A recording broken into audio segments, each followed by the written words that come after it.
In the centuries before Sweden became a great power, it was not yet a unified or independent kingdom. Instead, it was part of a fragile political arrangement known as the Kalmar Union, a union of crowns that linked Sweden, Denmark, and Norway under a single monarch. Established in the late 14th century, the Kalmar Union was meant to provide stability and strength in the face of growing threats, especially from the German-speaking Hanseatic League and expanding kingdoms to the south. But this union would become more a source of conflict than of unity.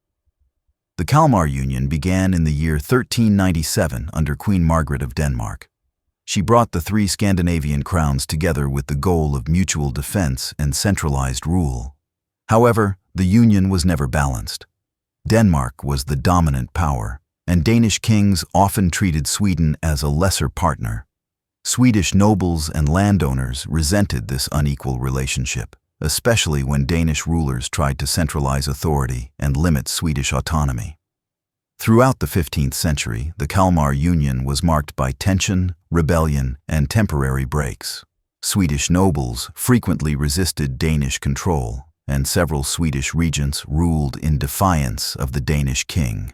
One of the most notable figures during this time was Engelbrekt Engelbrektsson, who led a major uprising in the year 1434 against the oppressive rule of King Eric of Pomerania. Though Engelbrekt was eventually assassinated, his rebellion became a symbol of Swedish resistance and the desire for self-rule. By the early 16th century, these tensions reached a breaking point. King Christian II of Denmark, who reigned during the early 1500s, tried to reassert control over Sweden through force. In the year 1520, he launched a military campaign to subdue the Swedish nobility and re-establish the union under his absolute authority. After a brief victory, he organized a ceremony in Stockholm to celebrate his coronation as King of Sweden. But what followed shocked the population and changed the course of Swedish history. In November of the year 1520, King Christian II ordered the execution of nearly 100 Swedish nobles, clergy, and burghers in what became known as the Stockholm bloodbath. Over several days, political opponents were rounded up and beheaded in public. The massacre horrified the Swedish population and turned many undecided nobles against Danish rule. Instead of consolidating power, Christian's violence sparked a nationwide rebellion. Out of this moment of crisis emerged a new leader, Gustav Eriksson, better known as Gustav Vasa. He came from a noble family with ties to those killed in the bloodbath. He had escaped captivity in Denmark and began rallying support in the provinces of central Sweden. Gustav promised to defend Swedish independence and end foreign domination. His call resonated with both the nobility and the common people, especially in the mining regions where resentment toward Danish taxes and officials was strong. The struggle that followed became known as the Swedish War of Liberation. Between the years 1521 and 1523, Gustav Vasa and his allies waged a successful campaign against Danish forces. With the help of German mercenaries and support from the powerful Hanseatic city of Lübeck, Gustav gradually pushed the Danes out of Sweden. By midsummer of the year 1523, he was elected King of Sweden by the National Assembly, known as the Riksdag, in the city of Strängnäs. This moment marked a turning point in Swedish history. The Kalmar Union was effectively dissolved and Sweden began its journey as an independent kingdom. Gustav Vasa's rise was not just a military victory, it was also a political and symbolic transformation. Under his leadership, Sweden would begin to centralize its institutions, strengthen the monarchy, and lay the foundation for what would later become a European empire. Gustav Vasa understood that independence needed more than just a break from Denmark. It required strong internal control, a stable economy, and religious unity. In the years following his coronation, he moved quickly to consolidate power. One of his boldest decisions was to embrace the Protestant Reformation. Influenced by Martin Luther's ideas spreading across Europe, Gustav saw the opportunity to break with the Roman Catholic Church and confiscate church lands and wealth to fund his state. In the late 1520s and early 1530s, Gustav began promoting Lutheranism across the kingdom. He appointed loyal bishops, commissioned Swedish-language translations of the Bible, and dissolved many monasteries. This religious shift was not without resistance. Many peasants and clergy remained loyal to Catholic traditions, but Gustav used both persuasion and force to push through reforms. By the time of his death in the year 1560, Sweden was firmly established as a Lutheran kingdom. Gustav also reformed the administrative structure of the state.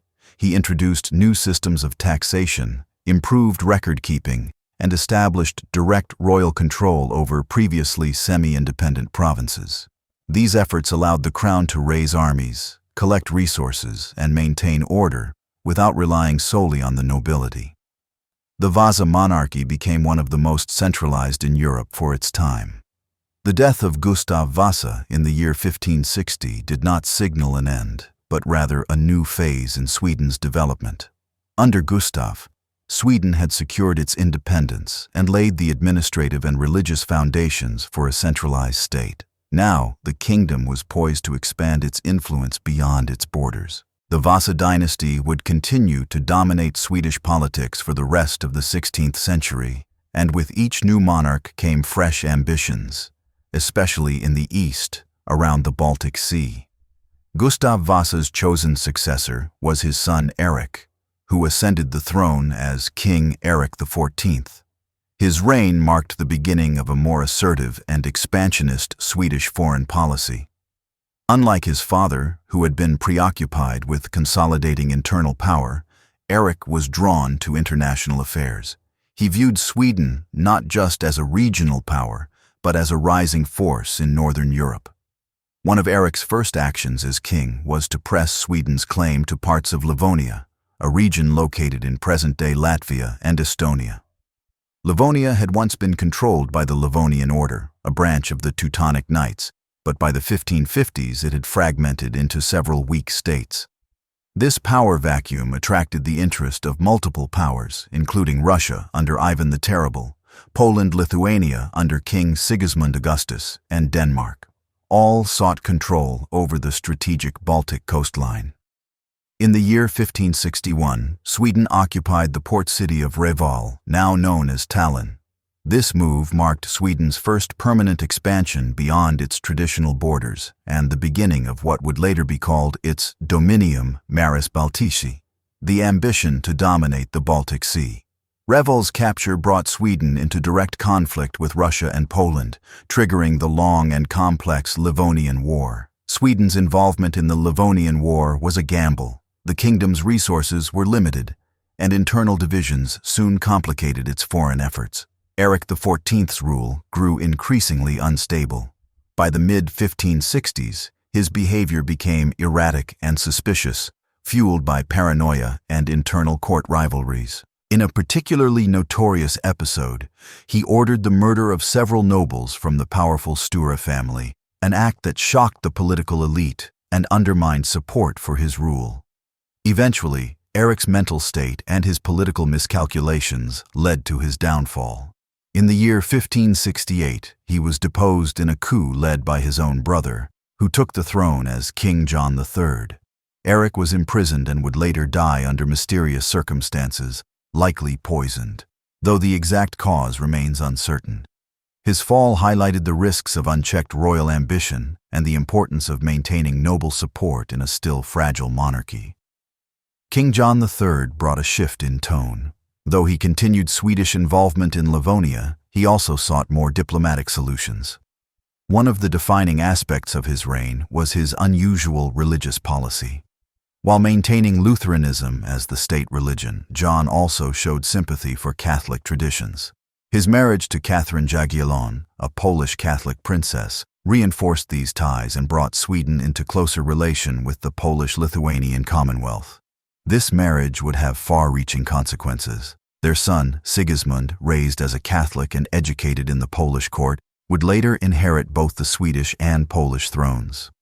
When King John III died in the year 1592, Sigismund became King of Sweden while already ruling as King of Poland-Lithuania. This dual monarchy placed Sweden in an awkward and ultimately untenable position. Sigismund's rule over Sweden was deeply controversial from the start. The Swedish nobility, firmly Protestant by this time, distrusted his Catholic faith and feared the influence of the Jesuits and the papacy. Many suspected that Sigismund's loyalty lay more with Poland than with Sweden. These tensions came to a head when Sigismund attempted to govern Sweden from abroad, rarely visiting the country and relying on appointed regents who often clashed with the local aristocracy. Among those most opposed to Sigismund was his uncle, Duke Charles of Södermanland, the youngest son of Gustav Vasa. A committed Lutheran and skilled political operator, Duke Charles positioned himself as the defender of Protestantism and Swedish sovereignty. His growing influence led to an open conflict with Sigismund's supporters. In the year 1598, Sigismund attempted to assert control by landing an army in Sweden, but his campaign ended in failure. The decisive battle occurred at Stångebro in the year 1500. Sigismund's forces were defeated, and he was forced to flee back to Poland. The Swedish Riksdag declared that he had forfeited his right to the throne, and in 1504 Duke Charles was crowned King Charles IX. This internal power struggle had two major consequences. First, it firmly established Sweden as a Protestant kingdom, closing the door to Catholic influence for the foreseeable future. Second, it created a bitter and lasting rivalry with Poland. Sigismund, still ruling as King of Poland, never gave up his claim to the Swedish throne. His descendants would continue to press this claim for decades, leading to repeated wars between the two countries. Charles IX's reign, though relatively short, furthered Sweden's military development and continued the kingdom's involvement in the Baltic conflicts. He faced renewed threats from both Poland and Russia, as well as tension with Denmark, which remained a constant rival. The early 17th century was a period of near-continuous warfare for Sweden, setting the stage for the emergence of a new kind of monarchy, one built on military strength, centralized authority, and a clear sense of national mission. The dawn of the 17th century was a turbulent time for Sweden. While the kingdom had taken bold steps toward asserting itself as a Protestant and independent power, internal conflict and dynastic strife were far from resolved. The deposition of Sigismund and the crowning of Duke Charles as King Charles IX in the early 1600s marked the end of the Polish-Swedish personal union, but it also plunged the country into civil war and prolonged instability. This period would be decisive in shaping Sweden's future as a militarized and centralized state. Charles IX was not the natural heir to the Swedish throne. He had seized power through a combination of political maneuvering and military strength, justified by the Riksdag's decision to remove his nephew Sigismund from power. However, Sigismund, who remained King of Poland and Grand Duke of Lithuania, never renounced his claim to the Swedish crown. As a result, the Polish-Swedish rivalry became more than just a dynastic dispute. It evolved into a deeply entrenched political and religious conflict that would last for several generations. Upon becoming king in the year 1504, Charles IX faced the immediate task of defending his legitimacy. Sweden was still divided in its loyalties. While most of the nobility and clergy supported Charles's Protestant rule, there were pockets of resistance, particularly in regions with strong Catholic influence or connections to the former king. These tensions eventually erupted into full-scale violence. One of the earliest challenges came from Finland, which was under Swedish rule but retained a degree of local autonomy. Many Finnish nobles remained sympathetic to Sigismund, especially due to their ties with the Polish court. The uprising was led by Claus Fleming, a powerful noble and loyalist to Sigismund. Although Fleming died in the year 1507, his resistance continued through his family and supporters. Charles IX responded with a campaign of brutal repression. One of the most infamous episodes was the Obo bloodbath, in which several noble opponents were executed without trial. This harsh action sent a clear message: Charles would not tolerate dissent. The civil war continued to simmer even as Sweden engaged in external conflicts. In the east, Russia was undergoing its own period of chaos, known as the Time of Troubles. Seizing the opportunity, Charles sought to expand Swedish influence into the territories around the Gulf of Finland and beyond. In the year 1508, Swedish forces occupied parts of Ingria and Karelia, regions that had strategic importance for access to the eastern Baltic. These territorial moves brought Sweden into direct conflict not only with Russia but also with Poland-Lithuania, where Sigismund remained on the throne. The Polish-Lithuanian Commonwealth viewed Sweden's eastern expansion as a threat to its own influence, and Sigismund used the situation to renew his claim to the Swedish crown. Beginning in the year 1509, the Polish-Swedish War intensified, turning a dynastic rivalry into a long and costly military campaign. On the battlefield, the war exposed the limitations of Sweden's existing military structure. Charles IX's armies were often composed of hastily raised levies and foreign mercenaries, lacking the discipline and training of the forces they faced. The Polish-Lithuanian Commonwealth, in contrast, fielded a well-organized cavalry, especially the elite winged hussars, who inflicted serious defeats on Swedish troops in multiple engagements. One such defeat occurred at the Battle of Kirchholm in the year 1605, where a much smaller Polish force decisively routed a larger Swedish army. The loss was a blow to Sweden's prestige and a stark demonstration of the need for military reform. Despite these setbacks, Charles IX remained committed to the war. He hoped that continued resistance would buy time for Sweden to strengthen its position and develop a new generation of military leadership. At the same time, he pursued internal consolidation, working to centralize authority in the crown and weaken the power of the regional nobility.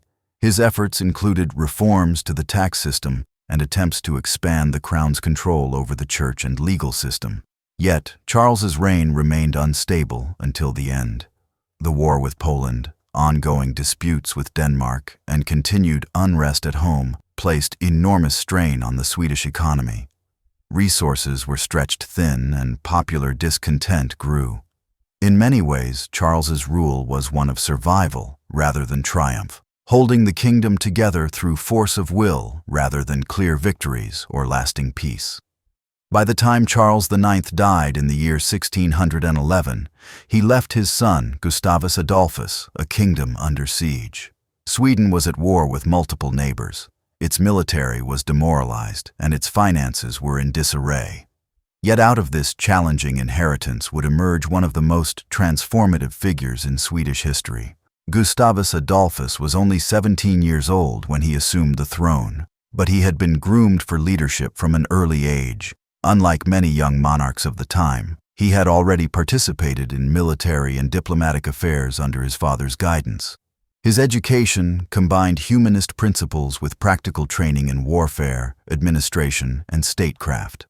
From the very beginning of his reign, Gustavus recognized that Sweden could not simply continue on its current path.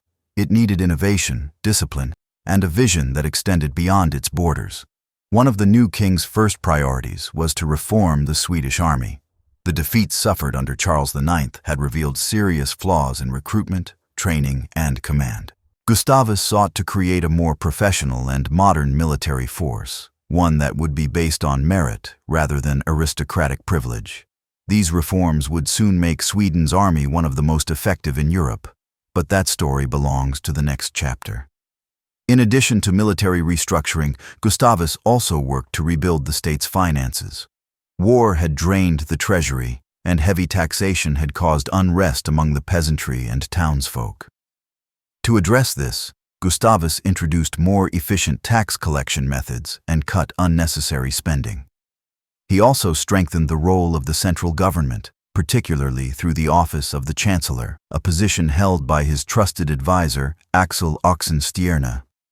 The partnership between Gustavus and Oxenstierna would prove essential in shaping the Swedish Empire. While Gustavus focused on military and strategic matters, Oxenstierna handled the complexities of governance and diplomacy. Together, they provided the dual leadership necessary to stabilize the kingdom and prepare it for the larger conflicts to come. When Gustavus Adolphus ascended the Swedish throne in the year 1611, he inherited a nation at war and a monarchy in transition. The kingdom was beset by enemies, drained by years of conflict and struggling under the weight of political and economic strain. Yet from this challenging position, Gustavus would lead one of the most extraordinary military and administrative transformations in early modern Europe. His reign would not only redefine Sweden's position on the continent, but would also reshape the very nature of warfare. Gustavus Adolphus came to power at the age of 17.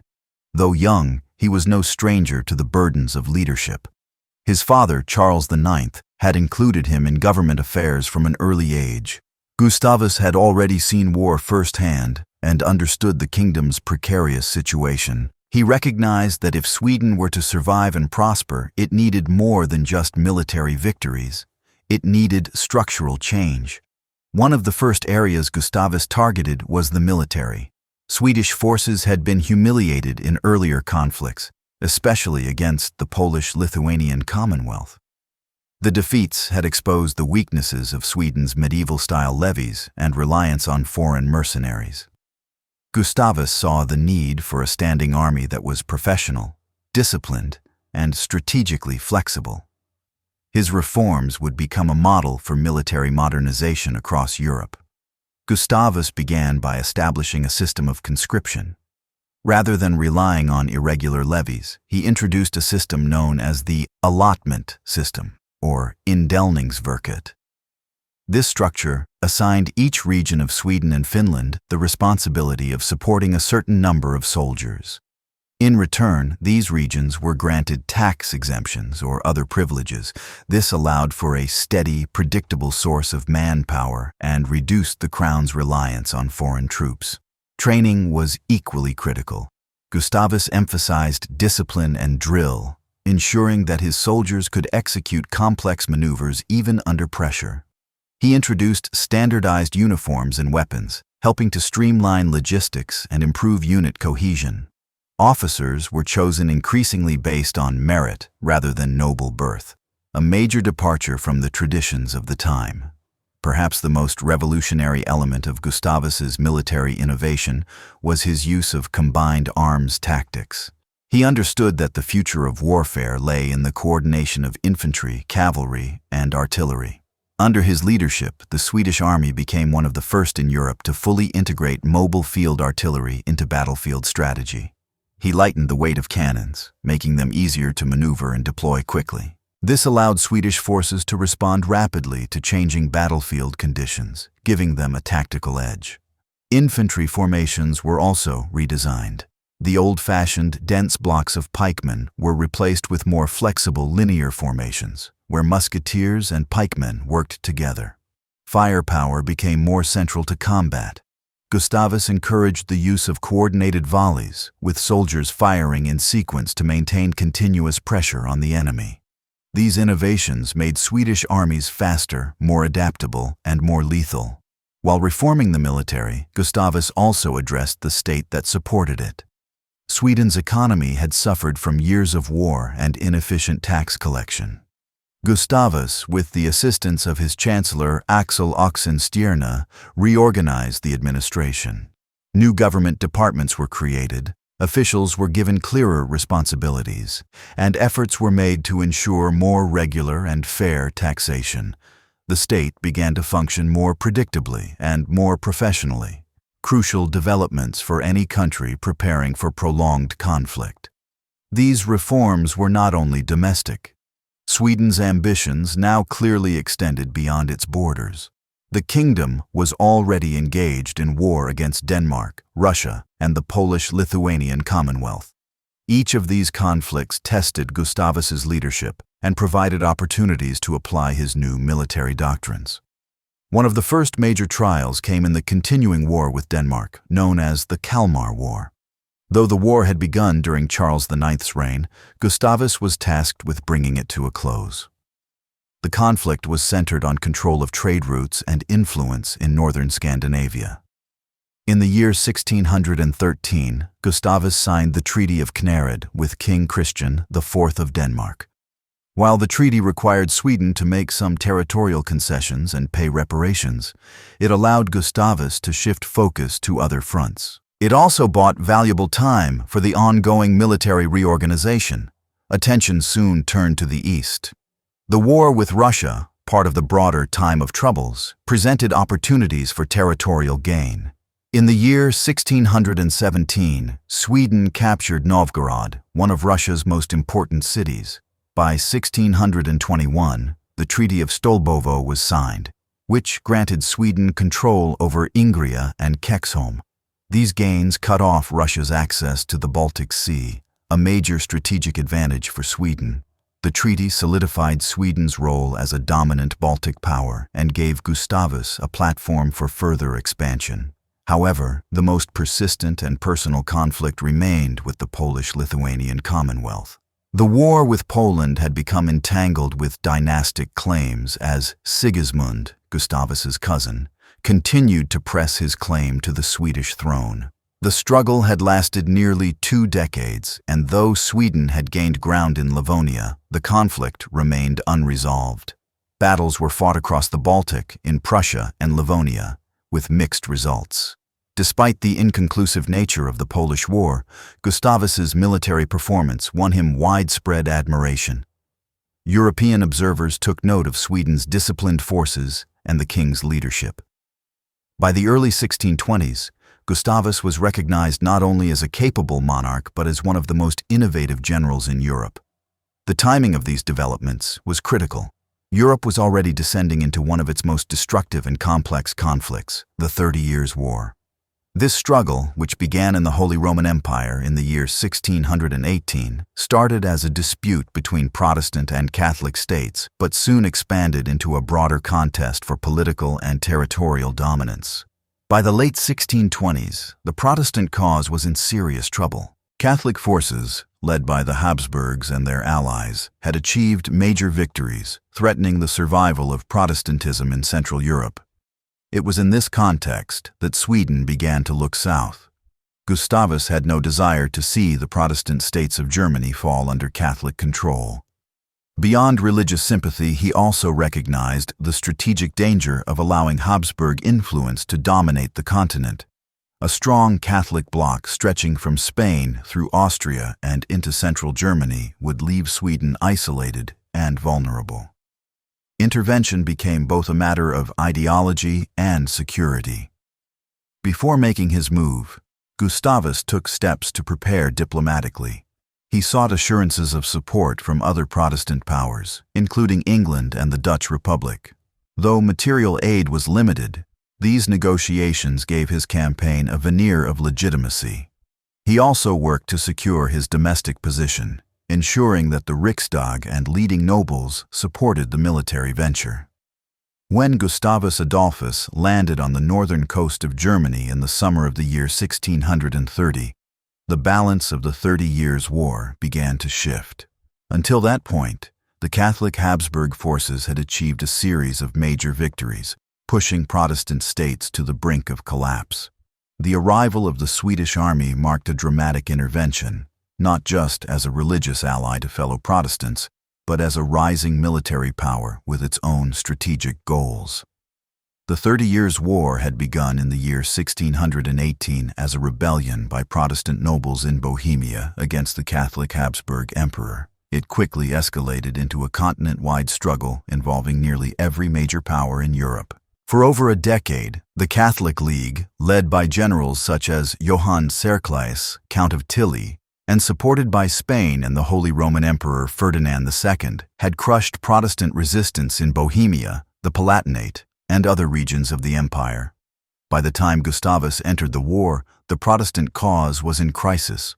Denmark had already attempted an intervention earlier in the conflict, but had been forced to withdraw after suffering defeats. German Protestant princes were divided, and many feared the complete domination of the Holy Roman Empire by the Habsburgs. Gustavus's arrival was seen as a last hope for reversing the tide.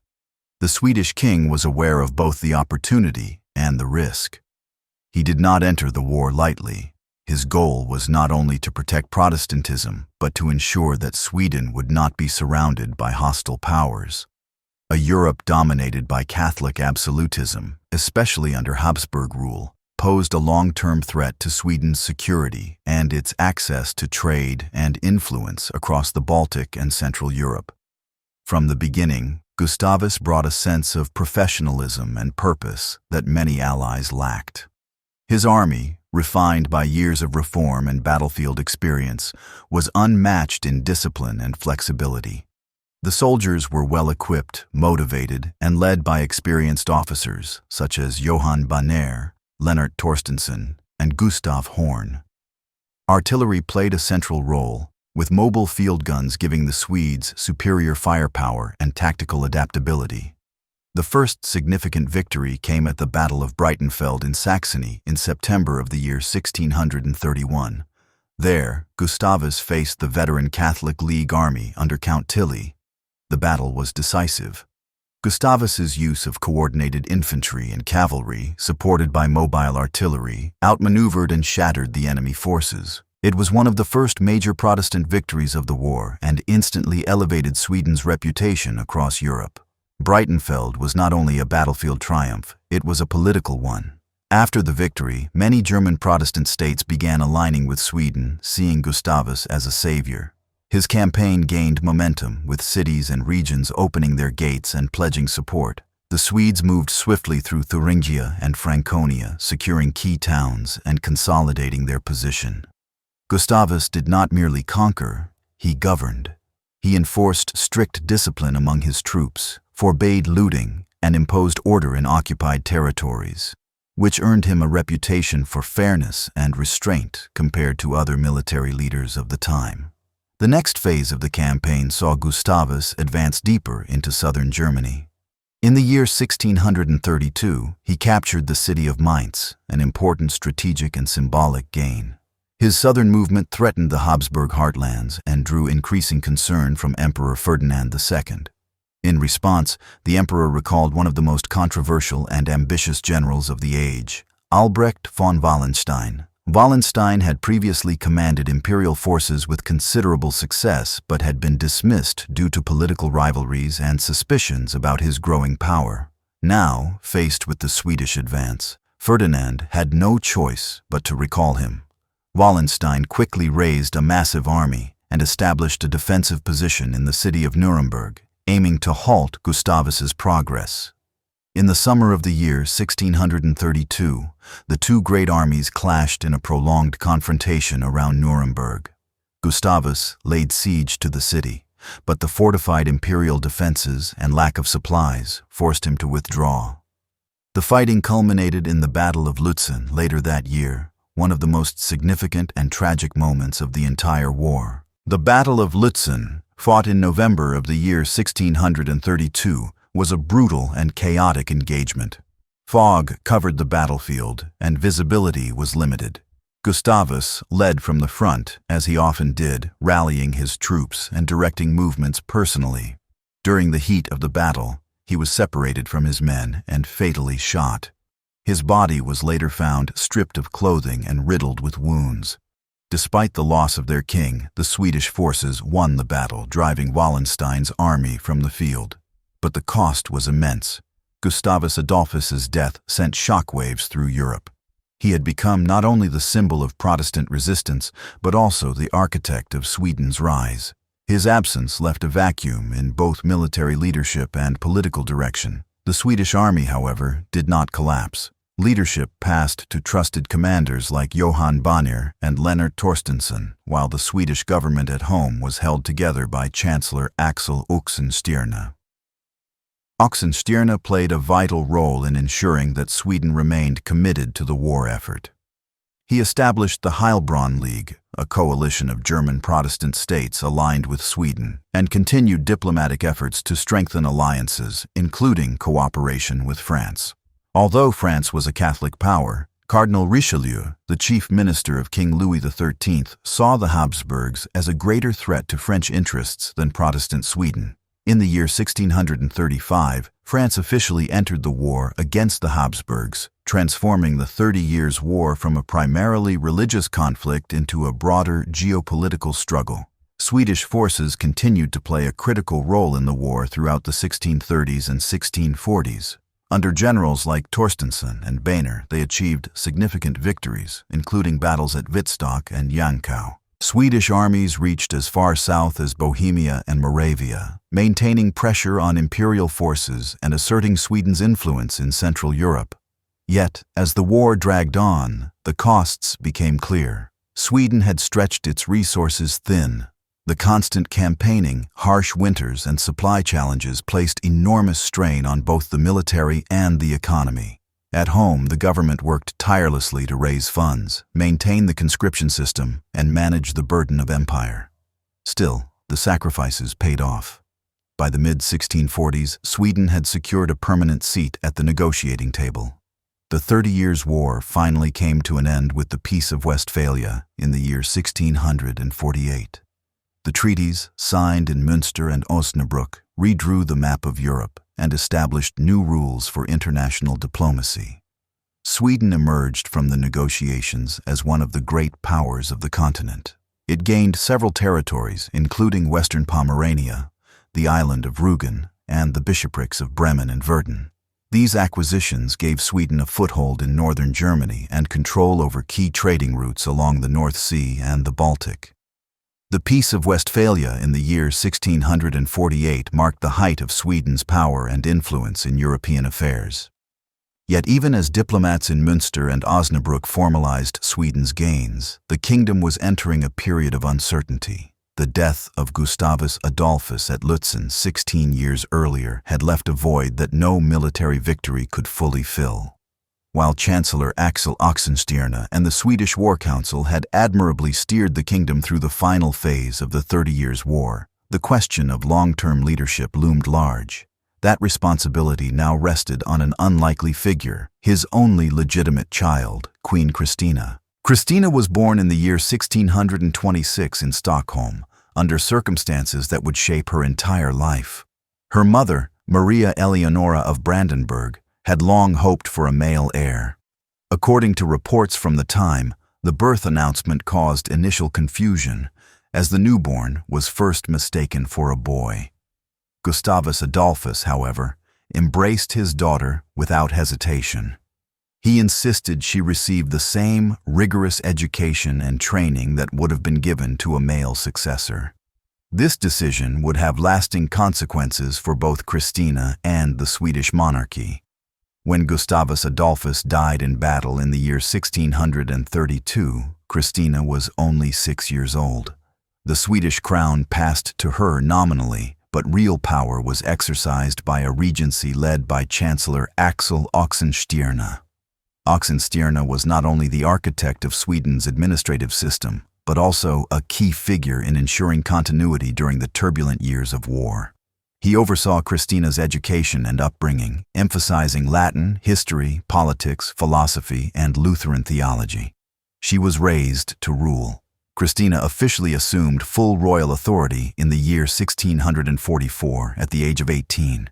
Her accession marked a rare moment in early modern Europe, a young, unmarried woman ruling one of the continent's most powerful states. From the beginning, she approached her role with a combination of curiosity, independence, and defiance of convention. Christina was not content to serve as a symbolic figurehead. She involved herself deeply in matters of state, foreign policy, and intellectual life. One of her most immediate challenges was navigating the post-war environment. Although Sweden had gained territories and prestige through the Peace of Westphalia, the demands of empire were already proving burdensome. The occupation and administration of German provinces required resources and constant diplomatic attention. Trade routes needed to be protected, allies reassured, and rivals deterred. Christina continued to rely on Oxenstierna and the experienced counselors who had served during the war, but tensions soon emerged. Christina had her own ideas about governance, ideas that often clashed with the strict Lutheran and aristocratic values of her advisors. She surrounded herself with foreign scholars, artists, and philosophers, promoting Stockholm as a northern center of learning. She corresponded with leading thinkers of the day, including René Descartes, whom she eventually invited to Sweden. Descartes arrived in Stockholm in the winter of 1649, but the harsh climate and Christina's demanding schedule reportedly took a toll on the philosopher. He died only a few months later, in early 1650. Christina's court became known for its intellectual vibrancy, but also its unconventional nature. She was known for dressing in masculine clothing, refusing to marry, and expressing ideas that challenged traditional gender roles and expectations. These behaviors puzzled and disturbed many among the conservative Swedish nobility, who had expected their monarch to secure dynastic continuity and uphold Lutheran orthodoxy. Her reluctance to marry or name a clear heir added to growing anxiety about the future of the Vasa line. The deeper issue, however, was not merely Christina's personal choices, but her increasingly strained relationship with the structure of Swedish governance itself. She disliked the limitations imposed by the Riksdag, the representative assembly, and she often resented the power of the nobility. Over time, she grew weary of the daily obligations of rule, the rigid expectations of Lutheran Sweden, and the political compromises necessary to govern a complex empire. In the early 1650s, Christina began taking concrete steps toward abdication, a decision that shocked much of Europe. At first, she explored the idea discreetly, consulting with trusted allies and foreign courts. One factor driving her decision was religious. Christina had developed an interest in Catholicism, which remained illegal and deeply suspect in staunchly Lutheran Sweden. Conversion was not only a personal matter of conscience, but a political impossibility if she wished to remain on the throne. Her abdication was formally announced in the year 1654. In a carefully staged ceremony in the city of Uppsala, Christina removed the symbols of monarchy, her crown, scepter, and royal cloak, and handed them to her cousin and chosen successor, Charles Gustav of the Palatinate Zweibrücken, who became King Charles X. This marked the end of the Vasa line on the throne and the beginning of the short but eventful reign of the House of Pfalz-Zweibrücken, a cadet branch of the Wittelsbach family. Shortly after abdicating, Christina left Sweden and traveled through Europe, eventually settling in Rome. There, she publicly converted to Catholicism and was warmly received by the papal court. Her conversion created a sensation across the continent, with some viewing it as a triumph for the Counter-Reformation, while others saw it as a betrayal of the Protestant cause. Christina remained a prominent cultural figure for decades, patronizing the arts, engaging in philosophical debates, and participating in European politics, often behind the scenes. Her departure from the throne left Sweden with both opportunities and risks. On the one hand, Charles X was a capable military leader with strong ties to the Swedish army and the Protestant aristocracy. On the other, the transition of power was delicate, and Sweden remained entangled in the affairs of the Holy Roman Empire, Poland, and the Baltic region. When Charles X Gustav ascended the Swedish throne in the year 1654, he inherited a vast and powerful empire, but one balanced on a knife's edge. His predecessor, Queen Christina, had expanded Sweden's cultural reputation but had grown disillusioned with the burdens of rule. In her abdication, she passed on to Charles not just the crown, but the responsibility of managing Sweden's fragile hold over its new European possessions and maintaining its role as a great power. Charles X. Gustav was a very different kind of ruler from Christina. He was a soldier king, shaped by military experience and focused on national strength and strategic ambition. Though born in Germany and educated in the traditions of European nobility, he had spent most of his life in service to the Swedish crown. His loyalty to Sweden and to Lutheranism was never in question. As king, his priorities were clear: preserve Sweden's dominant position in the Baltic, suppress foreign threats, and, if possible, expand the empire further. He would waste no time in pursuing those goals. Within months of taking the throne, Charles initiated a campaign that would become one of the most dramatic and fast-moving wars of 17th-century Europe, the Second Northern War. Also known as the First Northern War in some historiographies, this multi-front conflict drew in nearly all the powers of the Baltic world and beyond, including Poland, Lithuania, Russia, Denmark, Norway, Brandenburg, Prussia, and the Holy Roman Empire. At the heart of the conflict was the Polish-Lithuanian Commonwealth. Though weakened by years of war and internal disorder, it remained one of the largest political entities in Europe, Since the time of Sigismund, Poland and Sweden had been locked in an unresolved dynastic and territorial rivalry. Charles X saw an opportunity to settle old scores and exploit Poland's instability. In the year 1655, he launched an invasion of the Commonwealth, beginning what is sometimes referred to in Polish history as the Deluge. Swedish forces quickly overran large parts of Poland. Charles's campaign was marked by rapid movement and surprise attacks. Within weeks, his troops captured Warsaw and Krakow, dealing a devastating blow to Polish morale. Many Polish nobles defected, and in some regions, the local population accepted Swedish rule without resistance, hoping for relief from the burdens of war and taxation. However, this apparent success concealed deeper challenges. Poland was far from defeated. While the Commonwealth lacked centralized authority, it had resilience at the local level and a deep well of national identity. Polish resistance grew, led by commanders such as Stefan Czarniecki, who pioneered guerrilla tactics and targeted Swedish supply lines. Religious sentiment also played a role. As a Catholic country, Poland saw the Lutheran Swedes as heretical invaders, and calls for a holy resistance energized the population. Meanwhile, Sweden's aggressive expansion triggered alarm across Europe. Other powers, sensing the growing imbalance, began to intervene. Russia, which had its own interests in weakening Poland, joined the war, but soon became a rival rather than an ally. Denmark-Norway, eager to reverse its own territorial losses from earlier conflicts, declared war on Sweden in the year 1657, hoping to strike while Swedish forces were occupied in Poland. The Danish move forced Charles to pivot quickly. In one of the boldest campaigns of his reign, he marched his army across the frozen sea to Denmark. This daring maneuver took place in the winter of 1658, when the Öresund and the Little Belt were covered in thick ice. Swedish forces crossed the ice sheets on foot and horseback, bypassing Danish fortifications and approaching Copenhagen from an unexpected direction. The sudden invasion shocked the Danish crown. In February of the same year, Denmark agreed to the Treaty of Roskilde. The treaty was a triumph for Sweden. Denmark was forced to cede large territories, including the provinces of Skåne, Holland, Blekinge, and the island of Bornholm. Sweden also gained control of Trondheim in Norway. These acquisitions further consolidated Sweden's control over the Baltic and weakened one of its most persistent rivals. Yet even this remarkable victory did not end the war. Charles, never one to pause for long, soon reopened hostilities.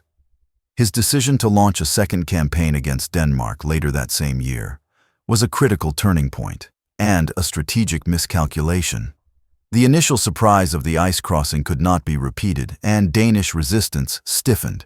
Meanwhile, other powers, including the Dutch Republic and Brandenburg Prussia, grew increasingly concerned about Swedish dominance.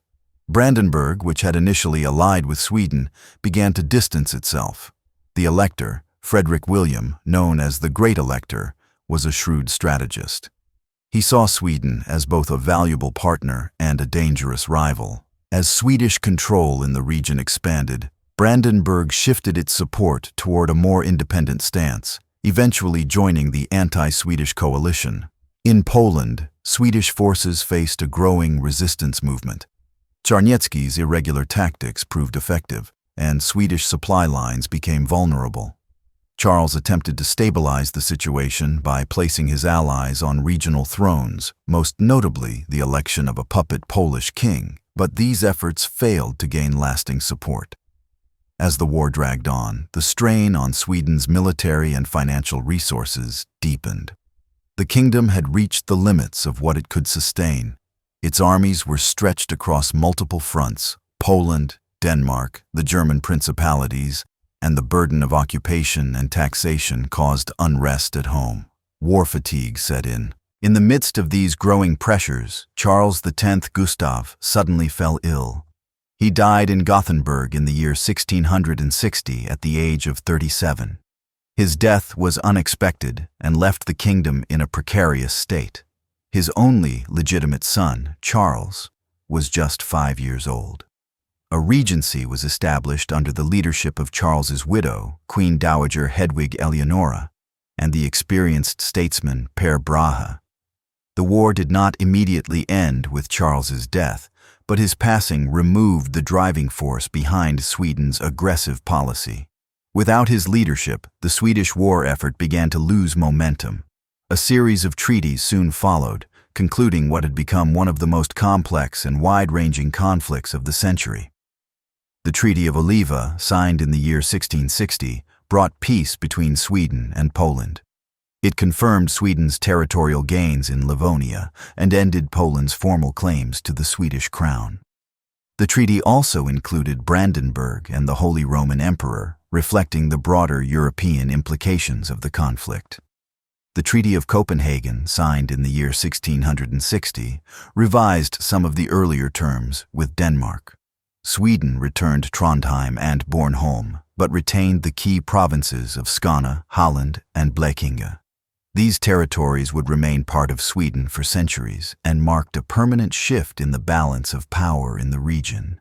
The death of Charles X Gustav in the year 1660 marked the end of one of the most ambitious and aggressive phases in Sweden's imperial history. It was also the beginning of a new period, one defined less by dramatic battlefield victories and more by diplomacy, consolidation, and the delicate balancing act of empire. The treaties signed in the wake of his death, most notably the Treaty of Oliva, confirmed Sweden's dominant position in the Baltic region. But they also underscored the limits of Swedish power and the growing complexity of maintaining a far-flung imperial system in an increasingly multipolar Europe.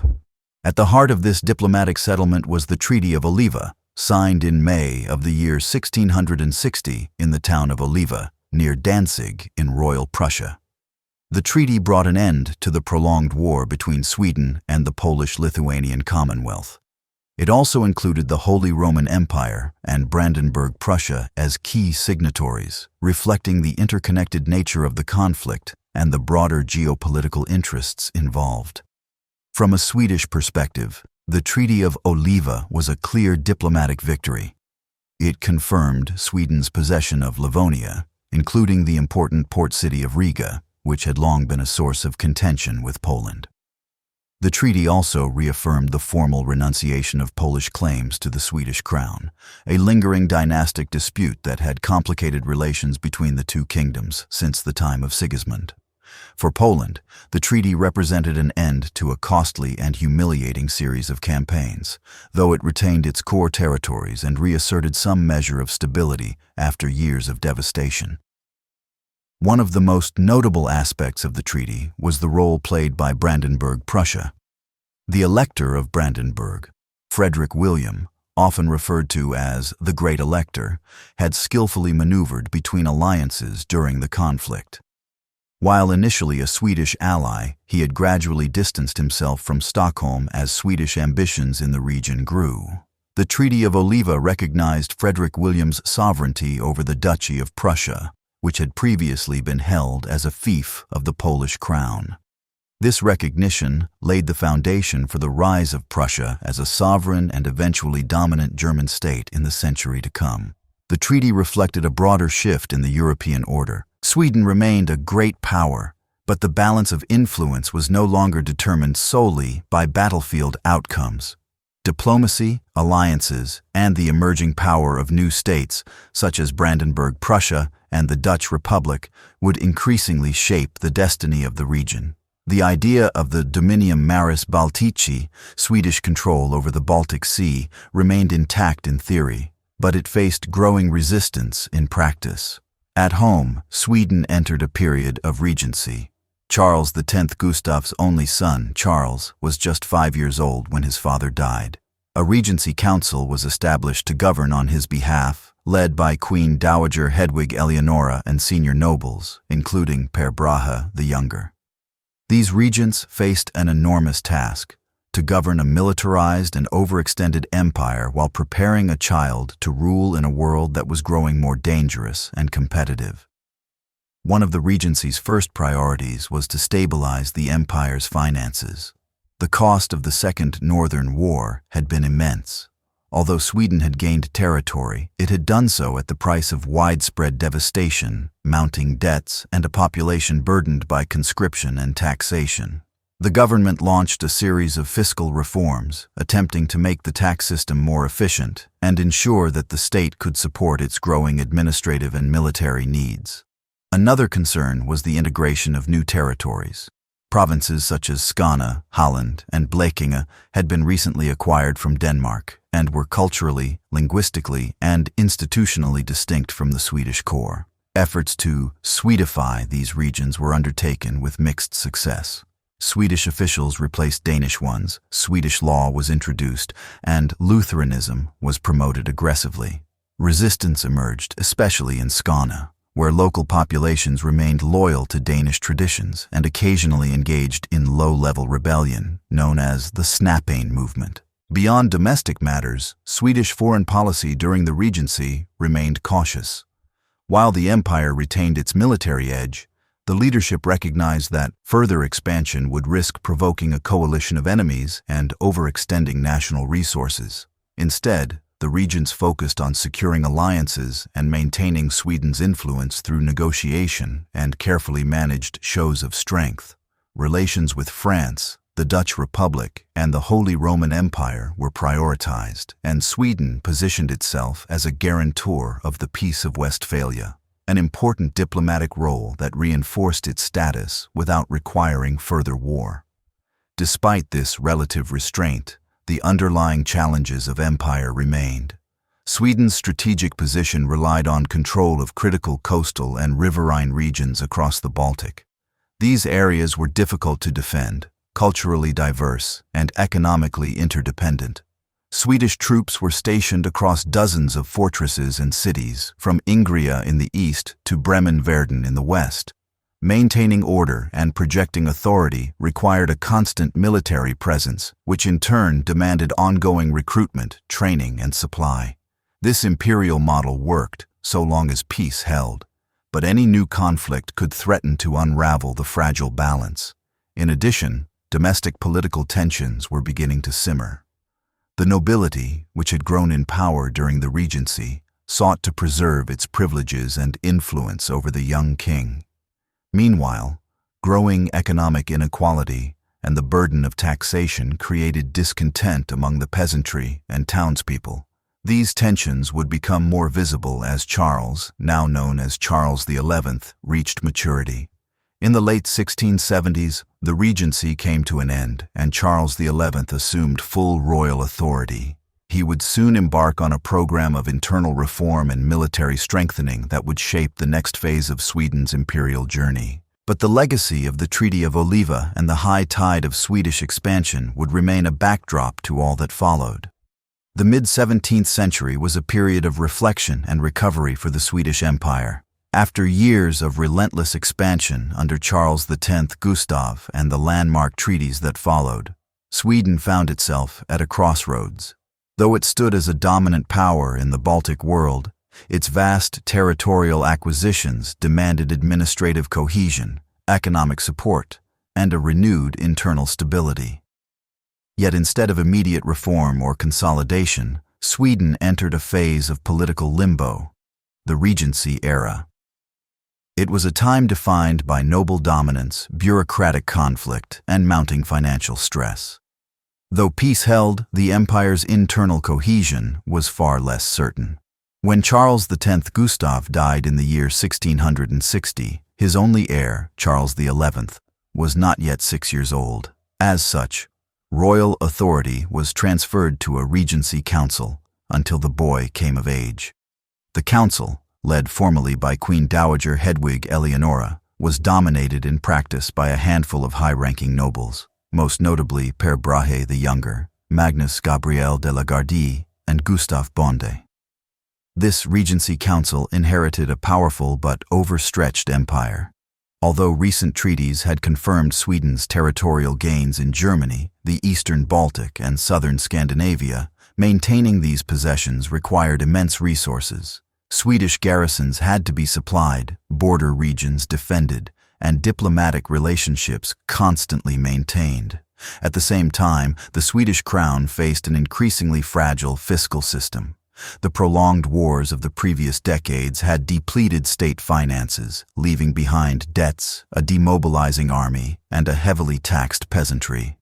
Instead of using this interregnum to undertake reforms, the regents largely governed in defense of their own estates and class interests. The 17th century Swedish nobility had been dramatically empowered during the previous century, receiving vast tracts of land and privileges in return for their service to the crown.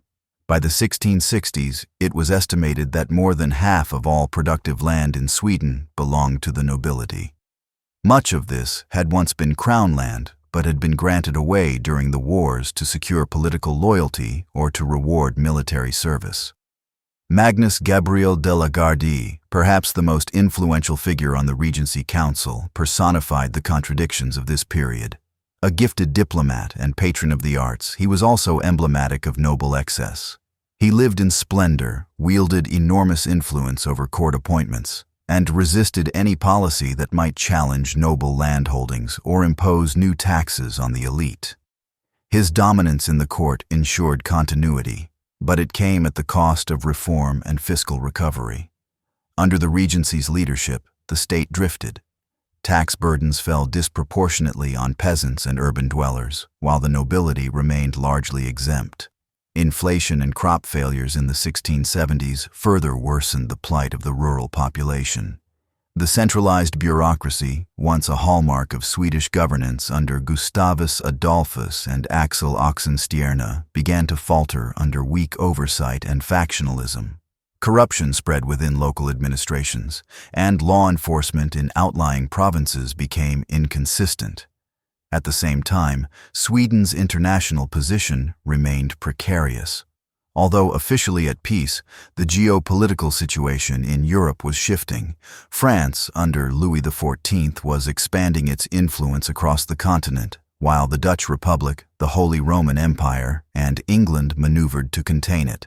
The Baltic region, though quieter than during the height of the 30 Years' War, was still filled with tension. Sweden's possessions in northern Germany, particularly Bremen-Verden and western Pomerania, required constant attention, and friction with Denmark persisted over the provinces of Skåne and Blekinge. Yet despite these warning signs, the Regency continued to govern with a focus on stability and noble privilege rather than proactive reform. Charles XI, meanwhile, grew up under tight supervision, educated in classical subjects, military matters, and Lutheran doctrine. For much of his youth, he was viewed as quiet and unassuming, unlikely to break from the influence of his powerful counselors. That assumption would prove to be one of the greatest miscalculations of the Swedish political elite. In the early 1670s, as Charles approached his majority, the cracks in the Regency's governance began to widen. Discontent in the provinces rose steadily. In particular, the Scanian population, only recently transferred from Danish rule, grew restless. Armed bands known as Snafanar waged a low-level insurgency against Swedish control. These groups, often supported by Danish interests, targeted Swedish officials and troops, undermining Stockholm's authority in the region. In the countryside, peasants protested taxes and conscription. Rebellions were rare but growing in frequency. Within the Riksdag, the National Assembly, tensions flared between the four estates: the nobility, clergy, burghers, and peasants. The nobility dominated proceedings, but the lower estates voiced increasing concern over the tax burden and the degradation of royal authority. By the time Charles XI was declared of age in the year 1672, the kingdom was politically divided, economically strained, and socially restless. At first, few expected the young king to change the course of governance. He had not yet demonstrated strong leadership, and many assumed he would remain under the influence of figures like de la Gardie. But Charles XI had learned well from the failures of the Regency. Within a few short years, he would assert himself with remarkable force. He began by distancing himself from the entrenched noble factions, replacing key officials with more loyal and reform-minded figures. He took a direct interest in administrative and military affairs, touring provinces personally and listening to complaints from subjects of all social classes. The turning point came in the year 1675 when Sweden was drawn into conflict once again, this time with Brandenburg Prussia and Denmark in what would become known as the Scanian War. Though the war's origins were largely tied to France's campaigns against the Dutch Republic and its allies, Sweden entered the conflict as France's military partner, expecting to gain territory and prestige. Instead, the war quickly exposed the weaknesses of the Swedish state. Early defeats at Fehrbellin and in Scania revealed the limits of the overextended military and the fragility of domestic morale. It was during this war that Charles XI truly came into his own. He took personal command of the army, reorganized supply chains, introduced stricter discipline, and launched a series of reforms to stabilize the situation. Though the war would eventually end without major territorial changes, Charles emerged as a respected military leader and a king capable of decisive action. Most importantly, the failures of the war gave him the political capital needed to initiate a sweeping transformation of the Swedish state. Convinced that the chaos of the Regency and the imbalance of noble privilege had endangered the realm, Charles moved to centralize authority and restore power to the monarchy. He introduced a process known as the reduction, a massive reclamation of lands previously granted to the nobility. Crown land was recovered, state revenues increased, and noble power curtailed. The Sweden that emerged in the final decades of the 17th century was a different kingdom than the one that had been governed by regents in the years after Charles X Gustav's death. That earlier Sweden was marked by noble dominance, administrative confusion, and increasing fiscal strain. But under the determined hand of Charles XI, a deep transformation took place. One that would redefine the Swedish monarchy, military, and state apparatus for generations to come. Charles XI's decision to introduce absolute monarchy in the year 1680 was not a sudden break with tradition, but the result of over a decade of experience, frustration, and careful consolidation. As a young king, he had observed the failures of the Regency firsthand: a bloated nobility, inefficient tax collection, and a state too fractured to support its imperial ambitions. His reforms were designed not simply to assert royal authority, but to repair what he believed had been damaged during the years of neglect. The foundation of Charles's new system was control over land, over finances, over the army, and over the machinery of government itself. His most immediate and sweeping measure was the reduction, a process by which lands and revenues previously granted to the nobility were reclaimed by the crown. This process began in earnest in the mid-1670s, but it intensified after Charles declared absolutism. The reduction was not merely symbolic. It returned an enormous amount of property to the state, by some estimates nearly 1/3 of all land in the kingdom. Much of this had been given away during the wars of the early 17th century, weakening the crown's fiscal base. With these lands back under royal control, Charles significantly increased state income. This gave the monarchy the ability to finance its own policies without constant negotiation with the Riksdag or dependence on noble support. Naturally, the reduction caused considerable unrest among the aristocracy. Many of the kingdom's leading families lost their estates or saw their incomes sharply reduced. However, Charles proceeded carefully, using commissions to evaluate claims and frame the policy as one of legal and moral restitution rather than mere expropriation. By portraying the reduction as necessary to restore balance and serve the common good, he neutralized much of the political backlash. Alongside the land reforms, Charles focused intently on taxation. One of the fundamental weaknesses of the Regency period had been the irregularity and inefficiency of tax collection. Charles restructured the tax system to ensure that both nobles and commoners contributed more fairly. He introduced uniform assessments across provinces and created mechanisms for central oversight, reducing the opportunities for local officials to skim funds or evade accountability. Charles's reforms extended beyond finance. He was deeply interested in military matters and recognized that the empire's survival depended on maintaining a strong, loyal, and cost-effective army. He revived and expanded the military allotment system, known as the Indelningsverket, which had first been developed during the reign of Gustavus Adolphus. Under this system, rural communities were assigned the responsibility of supporting soldiers through land and provisions in exchange for tax relief. This provided a steady supply of trained troops without placing the entire burden on the royal treasury. The result was a standing army that was both disciplined and closely tied to the rural population. By the end of Charles's reign, Sweden had one of the most efficient military systems in Europe, not the largest, but among the best organized. This system would prove critical in the wars to come. In addition to strengthening the army, Charles invested in naval expansion. The Swedish Navy had long been vital for projecting power across the Baltic Sea, and its capabilities had diminished after decades of war and neglect. Charles oversaw the construction of new warships, the repair of old vessels, and the establishment of better supply chains and dockyards, particularly in Karlskrona, which became a major naval base. Another key area of reform was administration. Charles distrusted court factions and aristocratic power networks. To counterbalance these influences, he created a more centralized and professional civil service. He expanded the authority of provincial governors, required regular reporting to the crown, and insisted on loyalty over lineage. Merit became a more important factor in appointments, and the king often bypassed traditional noble channels to promote commoners who demonstrated competence and dedication. The judiciary was also brought under tighter control. Charles established new courts and introduced regulations aimed at reducing corruption and increasing uniformity in legal practice. He promoted the use of written records and insisted that court proceedings be documented and archived.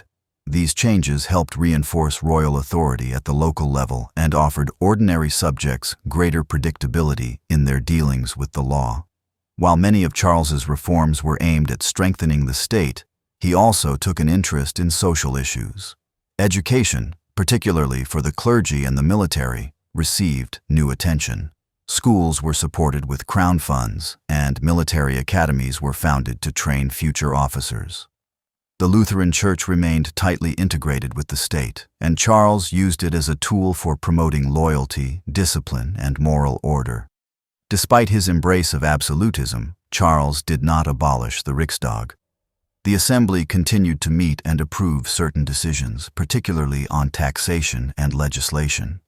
However, its role was clearly secondary to the will of the king. Charles saw the Riksdag as a consultative body rather than a counterbalance to his power. Still, by maintaining its structure, he preserved the appearance of traditional governance and avoided provoking unnecessary opposition. Charles's reforms produced significant results. The state became more solvent, the military more reliable, and the administration more responsive. Peasants, while still heavily taxed, appreciated the king's efforts to curb noble abuses and maintain order. Many of them saw Charles as a protector, a monarch who took a personal interest in the affairs of his subjects. Yet, absolutism also came at a cost. The king's centralization of power reduced political pluralism and placed enormous responsibility on a single individual. Dissent was muted, and decision-making increasingly concentrated within the royal court. Over time, this would create vulnerabilities, especially if future monarchs lacked Charles's energy and judgment. The reforms of Charles XI transformed Sweden into a more centralized, fiscally stable, and militarily capable state. But even the most well-ordered kingdom could not escape the geopolitical realities of 17th-century Europe. As rivalries intensified and alliances shifted, Sweden was once again drawn into war. The Scanian War, fought between the years 1675 and 1679, would test the strength of Charles's reformed state and reveal the ongoing tensions between Sweden and its oldest adversary, Denmark. The roots of the Scanian War lay not only in Scandinavian rivalry, but also in the broader European conflict known as the Franco-Dutch War. This wider struggle, which began in the year 1672, pitted the expansionist ambitions of Louis XIV of France against a coalition led by the Dutch Republic, the Holy Roman Empire, and Spain. Sweden, through a complex web of diplomatic ties, was allied with France. As France's war widened, its allies were expected to support its interests, particularly in distracting and dividing enemy coalitions. Sweden's participation in the Franco-Dutch War was thus largely motivated by its commitment to the Franco-Swedish alliance. In exchange for French subsidies and diplomatic support, Sweden agreed to threaten the Dutch Republic's German allies, particularly Brandenburg-Prussia. This would draw enemy attention away from the Low Countries and give France a freer hand.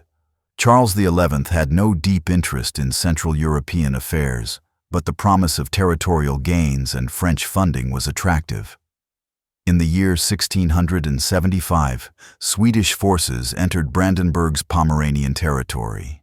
The expectation was that a show of strength would be enough to force concessions. Instead, the Swedes encountered a determined and capable opponent. At the Battle of Fehrbellin in June of that year, the Swedish army suffered a significant defeat at the hands of the Brandenburgers. Though the battle itself was relatively small in terms of casualties, its symbolic value was enormous. It was the first major battlefield defeat for the Swedish army in decades and a blow to the image of Swedish invincibility. The loss at Fehrbellin emboldened Sweden's enemies, particularly Denmark. The Danes had never fully accepted their loss of territory in earlier conflicts, especially the provinces of Skåne, Holland, and Blekinge, which had been transferred to Sweden under the Treaty of Roskilde. These areas, ethnically and culturally Danish, remained restive under Swedish rule. For King Christian V of Denmark, the moment appeared ripe to strike. In the year 1676, Denmark declared war on Sweden and launched an invasion of Scania. The goal was clear: to recover lost lands and reassert Danish dominance in the southern part of the Scandinavian peninsula. Danish troops quickly occupied large parts of Skåne and gained initial support from segments of the local population. The rebellion known as the Snapane movement, a guerrilla resistance made up of local fighters, reignited with Danish backing. Faced with war on multiple fronts, Charles XI moved decisively. He took personal command of the army, rallied reserves, and implemented emergency tax measures to fund the war effort. His years of reform had built the foundations of a strong military system, and now that system was put into full operation. Troops were raised efficiently through the allotment system, and the newly strengthened navy helped secure supply routes across the Baltic. The key campaigns of the Scanian War unfolded between the years 1676 and 1678. In a series of fierce battles, Swedish and Danish forces clashed for control of southern Sweden. The fighting was brutal, marked by shifting front lines, winter campaigns, and high casualties on both sides. One of the most decisive confrontations occurred at the Battle of Lund in December of 1676. This battle was one of the bloodiest ever fought on Scandinavian soil. The two armies were roughly equal in strength, and the terrain offered little advantage to either side. The weather was bitterly cold, and soldiers struggled not only against enemy fire but also against freezing conditions. The battle began with a Danish attack that initially threw the Swedes into disarray. Charles XI himself was nearly captured or killed in the confusion, but the Swedish army, well-drilled and fiercely loyal, regrouped. Charles rallied his troops, led a counterattack, and managed to turn the tide of the battle. The Danish army suffered devastating losses, and the victory at Lund gave Sweden the momentum it needed to reclaim control of the province. Following Lund, the Swedes went on the offensive. In the spring and summer of 1677, they pushed Danish forces out of most of Scania. The Battle of Landskrona in July of that year further cemented Sweden's advantage. Danish hopes of reclaiming Skåne faded, and by the end of 1678, it was clear that Denmark could not achieve its goals. The war came to an end with the Treaty of Lund in the year 1679. The treaty essentially restored the status quo ante bellum. No major territorial changes occurred, and both sides agreed to cease hostilities. For Denmark, the war had been a costly failure. For Sweden, the successful defense of Scania preserved its southern frontier and validated the reforms of Charles XI. The Scanian War was significant not only for its military outcomes, but for what it revealed about the Swedish state. The centralized, absolutist monarchy had proven capable of mobilizing resources quickly, maintaining discipline in the ranks, and repelling a determined foreign invasion. The conscription-based military system had worked effectively, and the king's personal leadership had inspired loyalty and confidence. Yet the war also exposed the ongoing fragility of the empire. Local resistance in Skåne, though ultimately suppressed, reminded Stockholm that its territorial acquisitions were not always secure. The war strained the economy, increased taxation, and deepened divisions between social classes. Peasants, already burdened by conscription and wartime levies, found themselves caught between royal demands and local suffering. In the aftermath of the war, Charles XI turned to further consolidation. He expanded the bureaucracy, strengthened provincial governance, and invested in rebuilding war-damaged infrastructure.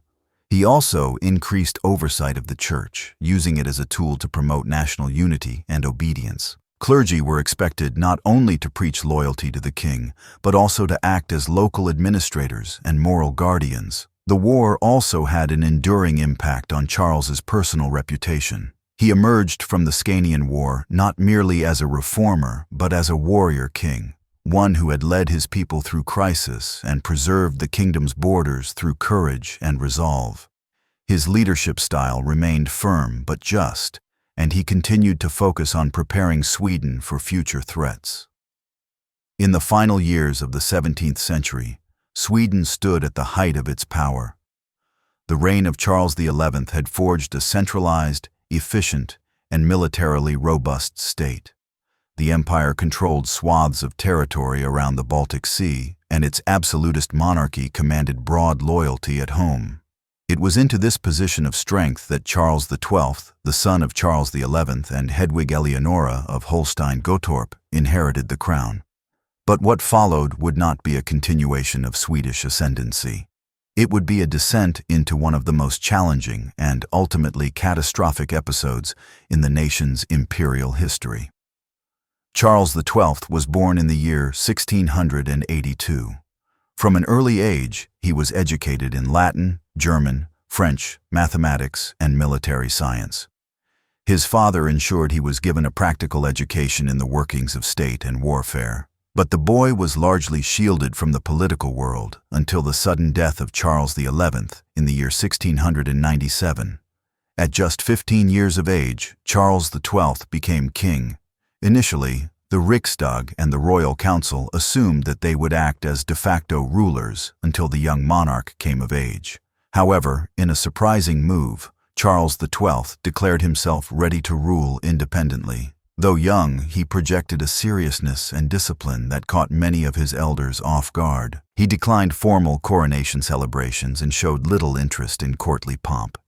Instead, he immersed himself in state documents, military reports, and religious study. His demeanor was austere, even monkish, and his public image quickly became one of stoicism, resolve, and single-mindedness. Charles's early reign coincided with growing instability in northern and eastern Europe. The Swedish Empire, though formidable, had accumulated enemies who viewed the young king's accession as a moment of weakness. Among these adversaries were three major powers: Denmark-Norway, the Polish-Lithuanian Commonwealth under Augustus the Strong, and the rising empire of Russia under Tsar Peter the Great. These three rulers, King Frederick IV of Denmark, Augustus the Strong of Poland and Saxony, and Tsar Peter the Great, secretly formed a coalition with the aim of dismantling Swedish power. Each had their grievances. Denmark wished to reclaim the provinces it had lost decades earlier. Augustus sought to capture Swedish Livonia and expand his influence in the Baltic. Peter the Great, whose ambitions to modernize and westernize Russia required access to the sea, targeted Swedish-held Ingria and Karelia as keys to building a navy and founding a new Russian capital. In the year 1699, Denmark began preparations for war. Augustus invaded Swedish Livonia and laid siege to the fortress city of Riga. Shortly thereafter, Russia declared war and advanced into Swedish-held territories in the east. This coordinated assault marked the beginning of the Great Northern War, a conflict that would last more than 2 decades and ultimately decide the fate of the Swedish Empire. Despite his youth, Charles XII responded to this triple assault with remarkable decisiveness. His first move was against Denmark. In the summer of the year 1700, he led a swift naval expedition against Copenhagen. Swedish forces, supported by English and Dutch fleets eager to preserve the balance of power in the region, landed on the Danish coast and threatened the capital. Caught off guard and diplomatically isolated, Denmark quickly sought peace. The Treaty of Travendal forced Denmark to withdraw from the war and acknowledge Swedish territorial claims. Having neutralized one member of the alliance, Charles immediately turned his attention eastward. His next target was the Russian army that had besieged the city of Narva in Swedish Estonia. Peter the Great had gathered a large force. Estimates vary, but some place it at more than 40,000 men, while Charles's army numbered fewer than 12,000. Despite the odds, Charles marched through wintry terrain and launched a surprise attack on November 20th, in the middle of a snowstorm. The Battle of Narva became one of the most astonishing victories in Swedish military history. The Russian troops, inexperienced and poorly led at the time, were thrown into confusion by the Swedish assault. Swedish discipline and superior tactics shattered the Russian lines, and the siege was lifted. Thousands of Russian soldiers were captured or killed, and Swedish morale soared. Charles XII had not only defeated a numerically superior force, but he had done so in his first major engagement as king. The victory at Narva stunned Europe and secured Charles's reputation as a military prodigy. But the king did not pursue Peter the Great further into Russia. Instead, he redirected his efforts toward Poland, believing that Augustus the Strong posed a more immediate political threat. This decision would prove fateful. Over the next several years, Charles XII conducted an aggressive and largely successful campaign in the Polish-Lithuanian Commonwealth. His goal was not only to defeat Augustus militarily, but to depose him politically. Charles supported a rival claimant to the Polish throne, Stanisław Leszczyński, and sought to install him as a Swedish-aligned monarch. Between the years 1701 and 1706, Swedish forces marched through Lithuania and Poland, capturing major cities and winning a series of battles. In the year 1704, Leszczyński was crowned King of Poland with Swedish backing. Augustus the Strong was forced to retreat to Saxony, and in 1706 he signed the Treaty of Altrunstedt, renouncing his claim to the Polish throne and withdrawing from the war. At this point, Charles stood at the peak of his military career. He had defeated 2 of the 3 members of the anti-Swedish coalition and extended his influence over a vast portion of Central and Eastern Europe. Yet the war was far from over. While Charles had focused his efforts on Poland and Saxony, Peter the Great had been hard at work transforming the Russian army. Learning from his defeat at Narva, Peter introduced new training methods, reorganized his officer corps, and expanded his military infrastructure. He built roads, supply depots, and a growing navy along the Baltic coast. Most significantly, he began the construction of a new capital, St. Petersburg, on land that had formerly belonged to Sweden. By the dawn of the 18th century, the Swedish Empire appeared strong, determined, and led by a youthful king whose battlefield exploits had already shocked Europe. Charles XII, having defeated Denmark and Poland, stood as one of the most respected military leaders of his age. However, what began as a series of swift victories would soon transform into a grinding and expansive conflict, the Great Northern War. This was not a short campaign of decisive battles, but a prolonged test of endurance, resources, and strategic judgment. It was during this period, from the early 1700s to the disastrous Russian campaign, that the war's character and consequences began to take shape. The initial phases of the Great Northern War had seen Charles XII take on a formidable triple alliance. First, he crushed Denmark with a swift strike against Copenhagen, forcing King Frederick IV to abandon his ambitions. Next, he routed the Russians at Narva, despite being heavily outnumbered. Then, he turned on Poland, driving Augustus the Strong from the Polish throne and installing a friendly monarch. In just a few short years, Charles had neutralized two of the three coalition powers and expanded Swedish influence deep into Central Europe. Yet, amid these triumphs, Tsar Peter the Great of Russia had been quietly rebuilding his military and preparing for a longer struggle. Rather than seek another direct confrontation with the Swedes after Narva, Peter focused on reforming his army and establishing a modern infrastructure to support it. Drawing on Western European advisors and models, he reorganized Russian forces into regular regiments, improved officer training, and laid the foundations for a professional military establishment. Peter also began constructing a naval force from scratch. Recognizing that control of the Baltic Sea would be essential for Russia's long-term ambitions, he founded a new city, St. Petersburg, on the Neva River in Swedish-held Ingria. This bold act was not just strategic, but symbolic. It was a declaration that Russia intended to remain a Baltic power. The port and city would become a hub for Peter's western-facing ambitions and a direct challenge to Swedish maritime supremacy. While Charles XII continued his campaigns in Poland and Saxony, Peter expanded Russian control over the eastern Baltic provinces. Beginning in the year 1702, Russian troops advanced into Swedish Livonia and Estonia. They captured key fortresses, including Göteborg and Narva, which had previously been in Swedish hands. Though these losses did not yet imperil the empire, they marked the beginning of a slow Russian advance that would stretch Swedish military resources increasingly thin. Throughout these developments, Charles remained committed to defeating Augustus the Strong. He pursued him into Saxony, and in the Treaty of Altenstedt, signed in the year 1706, Augustus renounced all claims to the Polish crown and agreed to sever ties with Russia. At this point, it appeared that Charles had again achieved victory. Sweden's enemies had been pushed back, its allies were in place, and the empire seemed secure.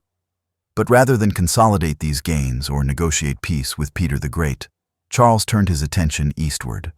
He now saw Russia as the final obstacle to permanent Swedish dominance in the Baltic. Believing that his army could achieve the same rapid results in Russia that it had elsewhere, he prepared to march on Moscow and crush Russian resistance once and for all. In the year 1707, Charles XII began his invasion of the Russian Empire. His army, numbering around 35,000 men, was experienced and loyal but operating deep in foreign territory. The plan was to march through Lithuania and Western Russia, link up with expected support from Cossack allies under Hetman Ivan Mazepa, and strike directly at Moscow. Initially, the campaign met with success. Swedish forces defeated Russian troops at Holocyn in the summer of 1708, one of the last great victories of the Swedish Empire. The army continued advancing, but logistical problems soon became apparent. The Russian strategy of scorched earth, destroying crops, villages, and infrastructure, denied the Swedes food and shelter. The further Charles pushed into Russia, the more difficult it became to maintain supply lines. In addition to environmental and logistical challenges, Charles was counting on an alliance with the Cossacks under Mazepa. The Cossacks, based in what is now Ukraine, had grown discontented with Russian control and sought greater autonomy. Mazepa promised support and supplies to Charles, but by the time the Swedes reached him, Russian forces had already ravaged the region. Mazepa's support was far smaller and weaker than Charles had hoped. The winter of 1708 to 1709 proved catastrophic.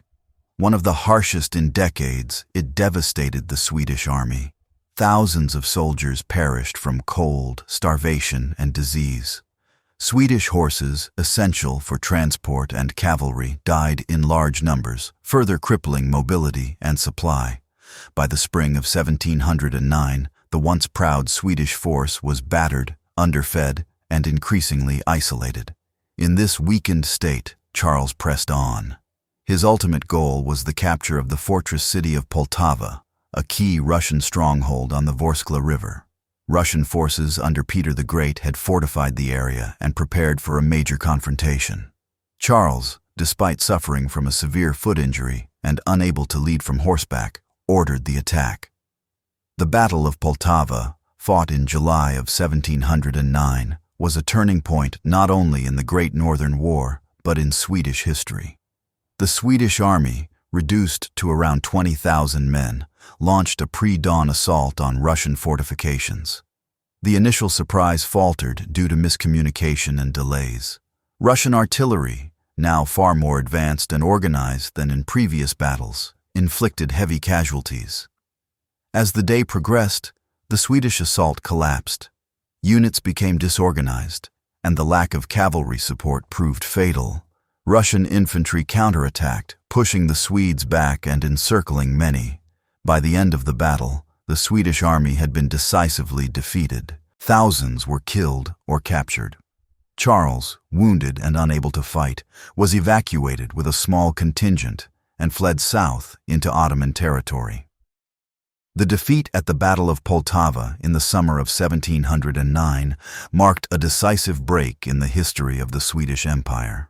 From that moment, the trajectory of Sweden shifted from confident expansion to desperate survival. Yet even in defeat, King Charles XII did not accept surrender or compromise. Instead, wounded and pursued, he sought refuge in the Ottoman Empire, from where he continued to plot the restoration of his ambitions. The years that followed would be marked by exile, diplomatic intrigue, and ultimately a final return to Sweden that ended in tragedy. After Pultava, Charles fled south with a small retinue, narrowly escaping capture by Russian forces.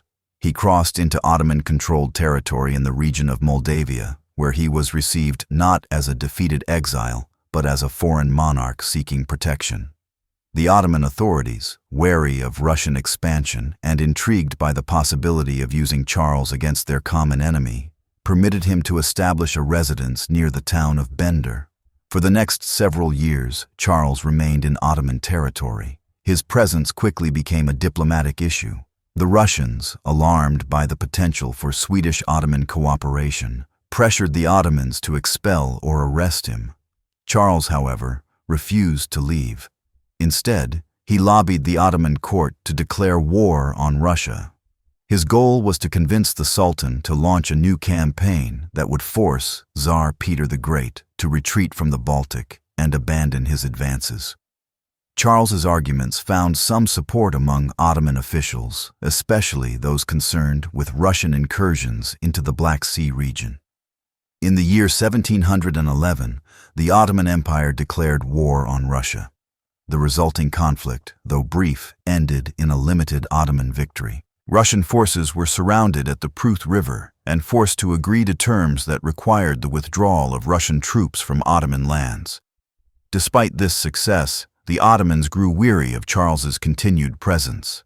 His demands, expenses, and stubborn refusal to return to Sweden created diplomatic tension. In 1713, Ottoman patience ran out. When Charles refused a direct order to leave, a skirmish known as the Kalabalik of Bender broke out. Ottoman forces attempted to detain him, and Charles, barricading himself in his residence, resisted. After a brief but violent struggle, he was captured and placed under tighter supervision. Later that year, Charles finally left Ottoman territory and began his long return journey across Europe. Traveling in disguise and with remarkable speed, he passed through Hungary, the Holy Roman Empire, and Denmark, finally reaching Swedish soil in 1714. His sudden appearance, after more than 5 years in exile, shocked the Swedish court. Few had expected him to return, and many had begun preparing for a future without him. During his absence, Sweden had endured a series of military and political setbacks. The loss at Pultava had emboldened Sweden's enemies. Russia continued to capture Swedish-held territories in the Baltic, including Estonia, Livonia, and Ingria. Denmark re-entered the war, seizing land in southern Sweden. Hanover and Saxony attacked Swedish holdings in northern Germany. Meanwhile, Sweden's ability to raise and fund armies was increasingly compromised. The once proud empire was now fighting multiple wars on multiple fronts, with dwindling resources and a demoralized population. Charles's return brought temporary hope. He immediately resumed control of government, suspending much of the authority that had been exercised by the council during his absence. But the situation was grim. The Swedish army had been decimated, the navy weakened, and the treasury nearly empty. Still, Charles refused to accept peace on unfavorable terms. He viewed the losses as reversible and believed that renewed effort and determination could restore Sweden's fortunes. One of Charles's first priorities was defending the homeland. In the years following his return, he oversaw the strengthening of fortifications in southern Sweden, particularly in the province of Skåne. Denmark posed a constant threat, and Charles feared that a renewed invasion could spark rebellion among the local population, many of whom still identified with their Danish past. Charles also launched a campaign to defend and recover Swedish territories in northern Germany. In 1715, Swedish troops attempted to hold the fortress city of Stralsund, one of Sweden's key possessions in Pomerania. The city was besieged by forces from Prussia, Saxony, and Denmark. Charles traveled to Stralsund personally, taking part in the defense and rallying the garrison.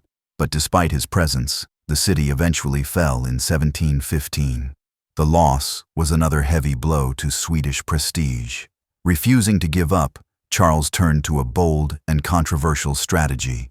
In 1717, he launched an invasion of Norway, which at the time was under Danish rule. His goal was to strike at Denmark's weakest point and force the Danes to negotiate. The campaign, launched in harsh winter conditions, was ambitious but ill-conceived. Supply lines were fragile, and the terrain proved difficult. Though Charles's forces managed to capture some territory, they failed to take the key fortress at Fredrikstad.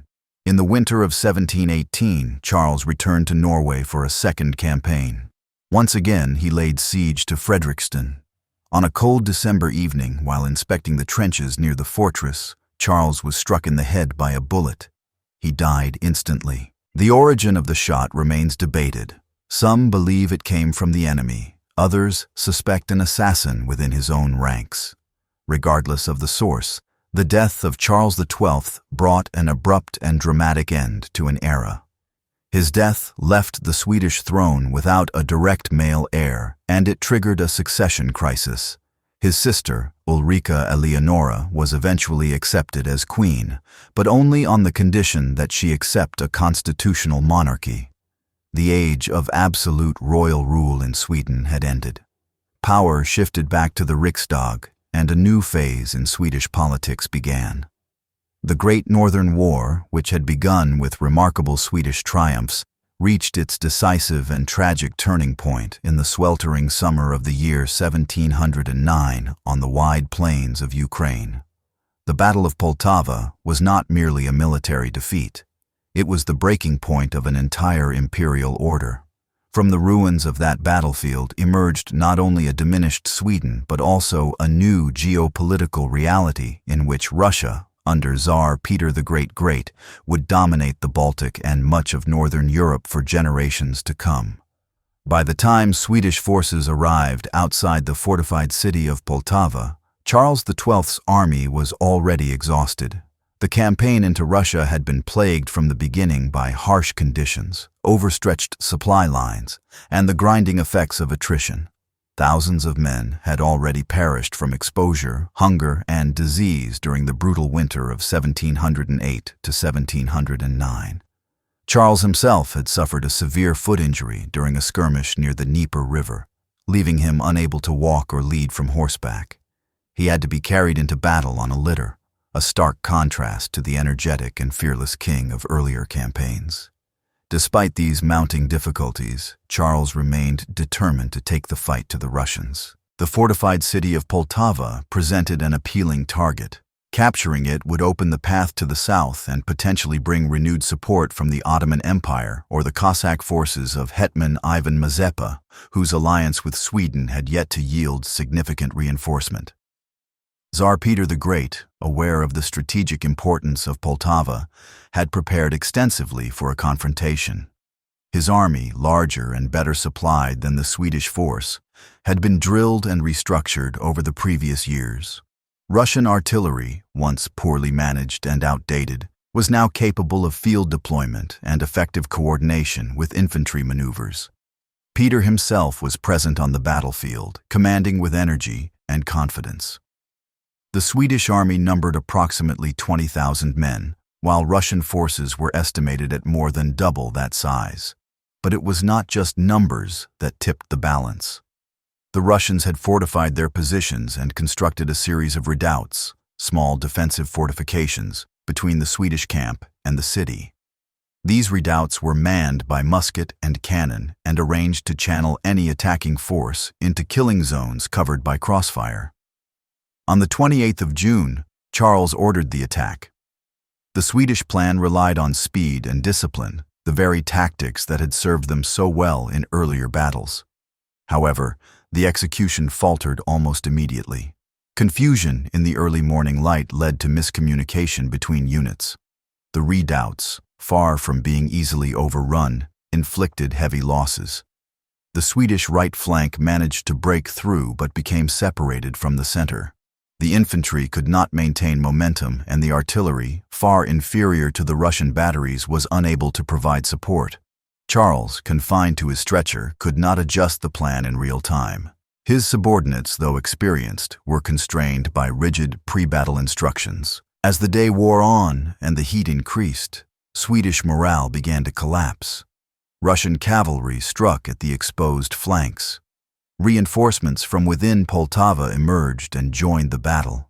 Surrounded and fragmented, Swedish resistance faltered. The decisive blow came when large parts of the Swedish army, caught between multiple Russian formations, surrendered en masse. Casualties were immense. Thousands of Swedish soldiers were killed or captured. Many officers were taken prisoner, including General Lewenhaupt, whose corps had been tasked with supporting Charles's invasion. The survivors, wounded and demoralized, retreated southward in hopes of reaching the safety of the Ottoman frontier. Charles, along with a small contingent of loyal guards, managed to escape across the Dniester River and sought refuge in the Ottoman Empire. For the first time in decades, Sweden's king was not just wounded or defeated, he was effectively removed from the war. The consequences of Pultava were immediate and far-reaching. Russia, once considered a backwater power, emerged as the dominant military force in the Baltic. Peter the Great wasted no time in capitalizing on his victory.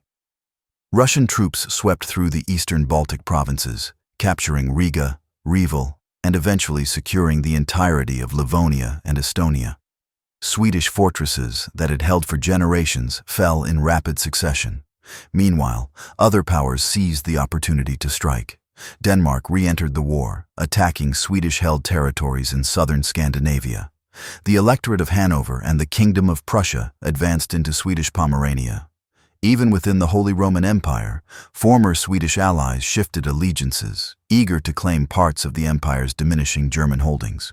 What had begun as a war against a three-member alliance was now a general war of partition. Inside Sweden, the shock of Pultava was profound.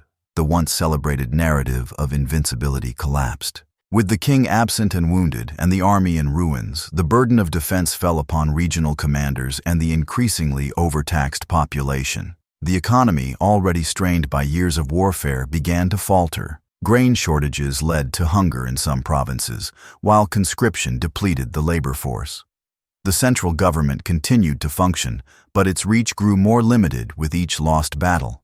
Yet even as the empire crumbled at its edges, Sweden did not surrender. Resistance continued, often with remarkable tenacity. New armies were raised, defenses were strengthened, fortresses were manned with whoever could be spared. Old men, teenage boys, wounded veterans. In coastal towns, citizens trained to repel naval landings. There was still pride in the nation's identity and a deep loyalty to the idea of Sweden as a sovereign and independent kingdom, even if the imperial dream was slipping away. Charles's exile in the Ottoman Empire became a strange and controversial chapter of its own. While Sweden burned, its king remained in foreign territory, attempting to persuade the Ottoman Sultan to launch a war against Russia. For years, Charles believed that a southern offensive could shift the tide, but no such help arrived in time. His extended absence, lasting until 1714, only deepened the empire's leadership vacuum. More critically, the psychological effect of Pultava cannot be overstated. It was the moment when Europe recognized that the Swedish Empire, though still defiant, was no longer the military colossus it had once been. Foreign diplomats began recalculating their allegiances. Trade agreements were redrawn. Sweden's hold over its territories weakened not only by force but also by loss of influence and prestige. In military terms, Pultava was the end of offensive Swedish warfare. From that point on, the conflict became one of defense and preservation. The empire no longer spoke in the language of conquest, but of survival. The dream of controlling the entire Baltic Sea, once a serious possibility, now seemed distant and unrealistic. In the wake of the crushing defeat at Pultava in the year 1709, the Swedish Empire stood on the edge of disintegration.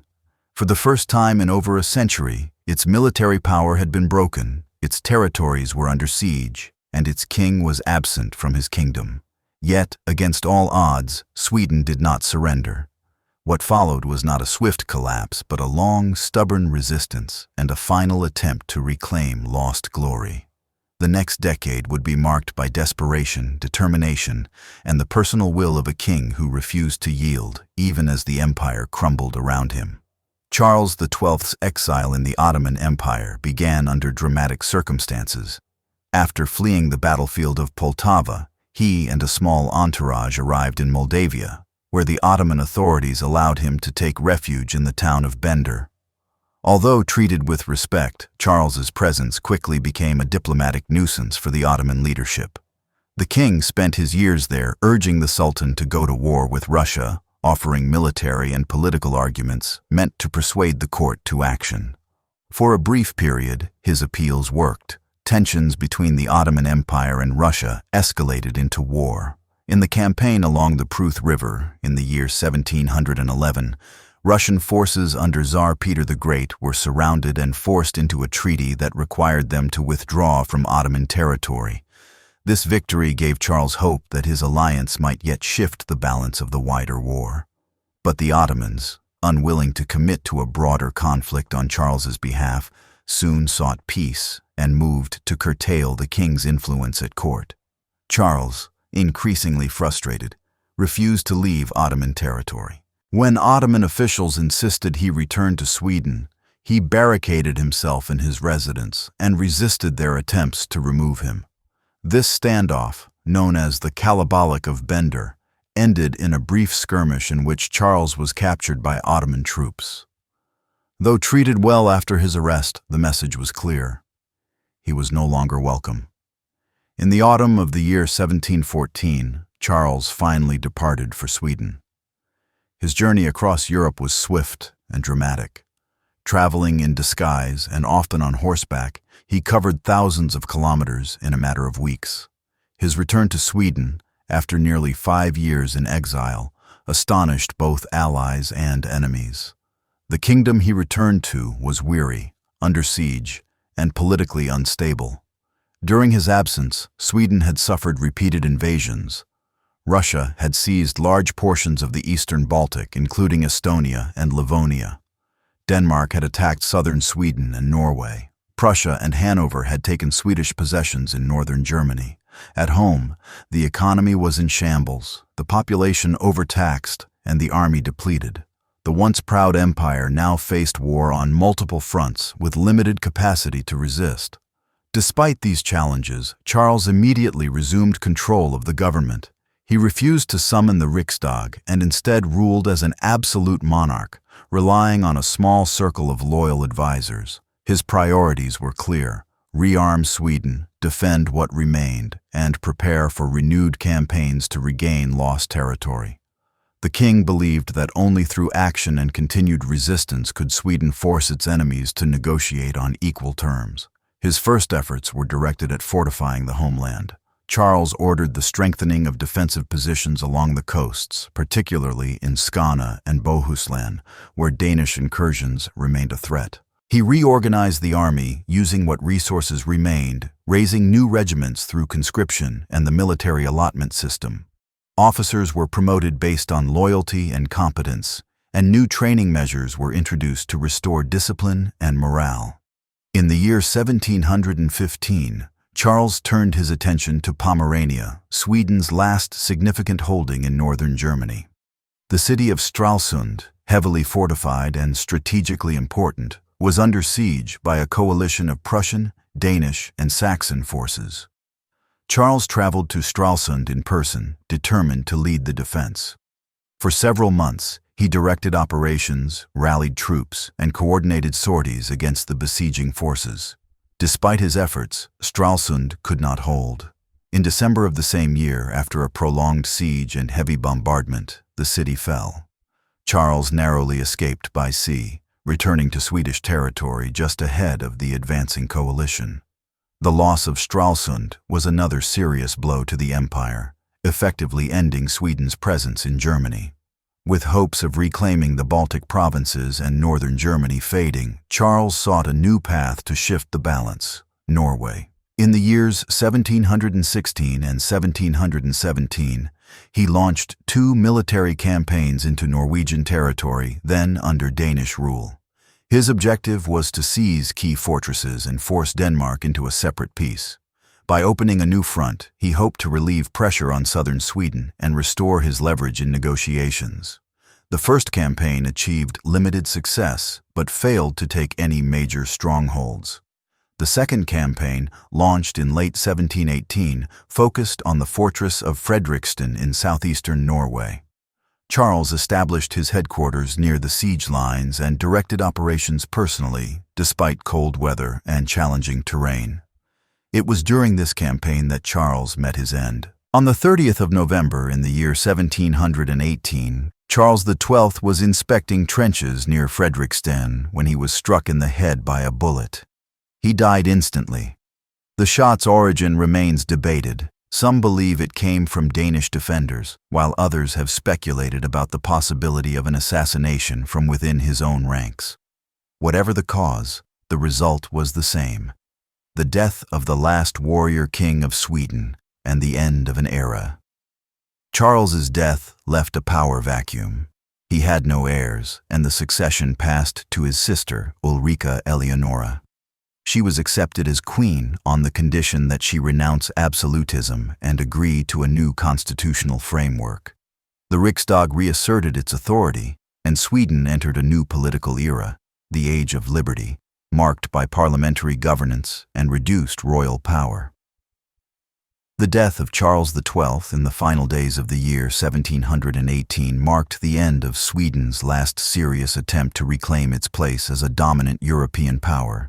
His passing not only brought an end to the era of personal monarch-driven expansion, but also signaled a political transformation that reshaped the Swedish state and society.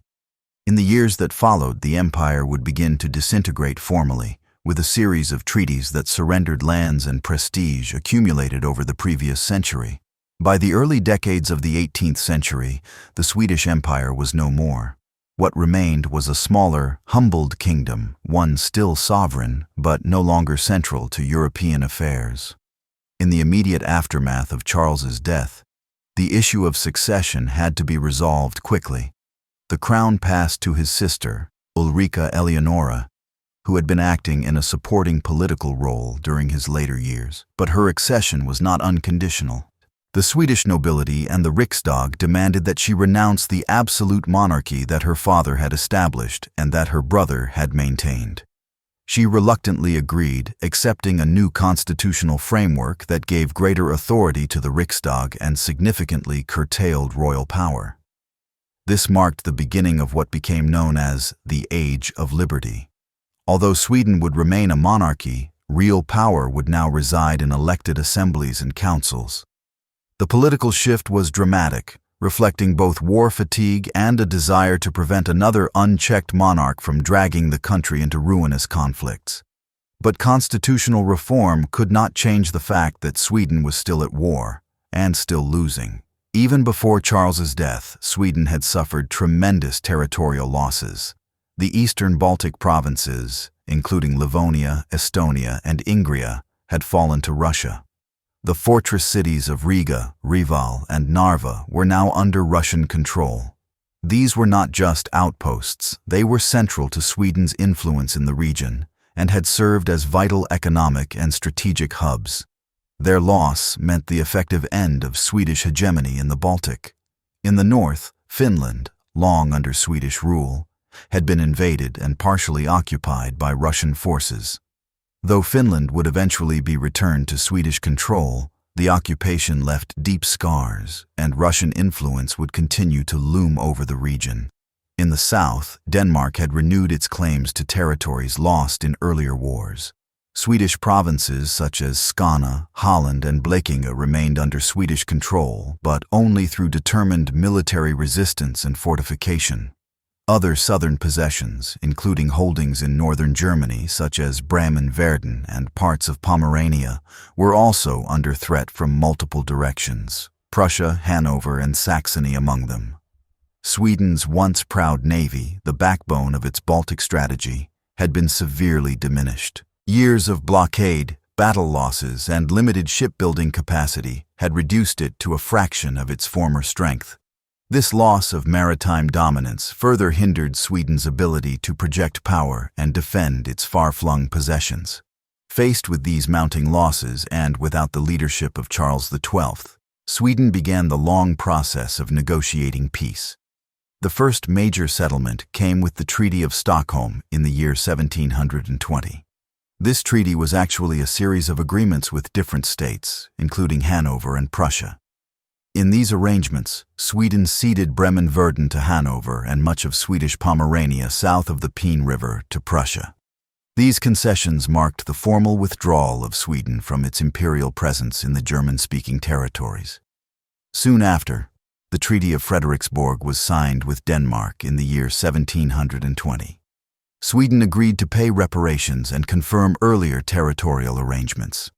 Crucially, Denmark renounced its claim to Swedish-controlled Skåne, Holland, and Blekinge, ensuring that those southern provinces would remain part of the Swedish kingdom. While the treaty preserved Sweden's territorial integrity in the Scandinavian peninsula, it confirmed Denmark's renewed influence in the region.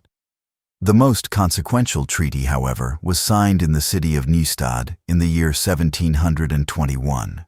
This agreement with Russia brought an official end to hostilities between the two powers. Under its terms, Sweden ceded Livonia, Estonia, Ingria, and parts of Karelia to Russia. In return, Russia returned occupied parts of Finland to Swedish control and agreed to pay a modest financial compensation. The Treaty of Nystad marked the end of the Great Northern War. More importantly, it marked the end of the Swedish Empire. The territories lost to Russia were not peripheral. They had formed the core of Sweden's ambitions to control the eastern Baltic and dominate northern European trade. Their loss ensured that Sweden would never again be a great power in the European sense. For Russia, the treaty confirmed its ascendance. Peter the Great's strategy of slow, methodical expansion had succeeded. Russia now possessed warm water ports, access to European trade, and control over key cities that had once been Swedish. St. Petersburg, founded during the war on land taken from Sweden, became the new Russian capital and a symbol of the empire's transformation from an isolated kingdom into a continental power.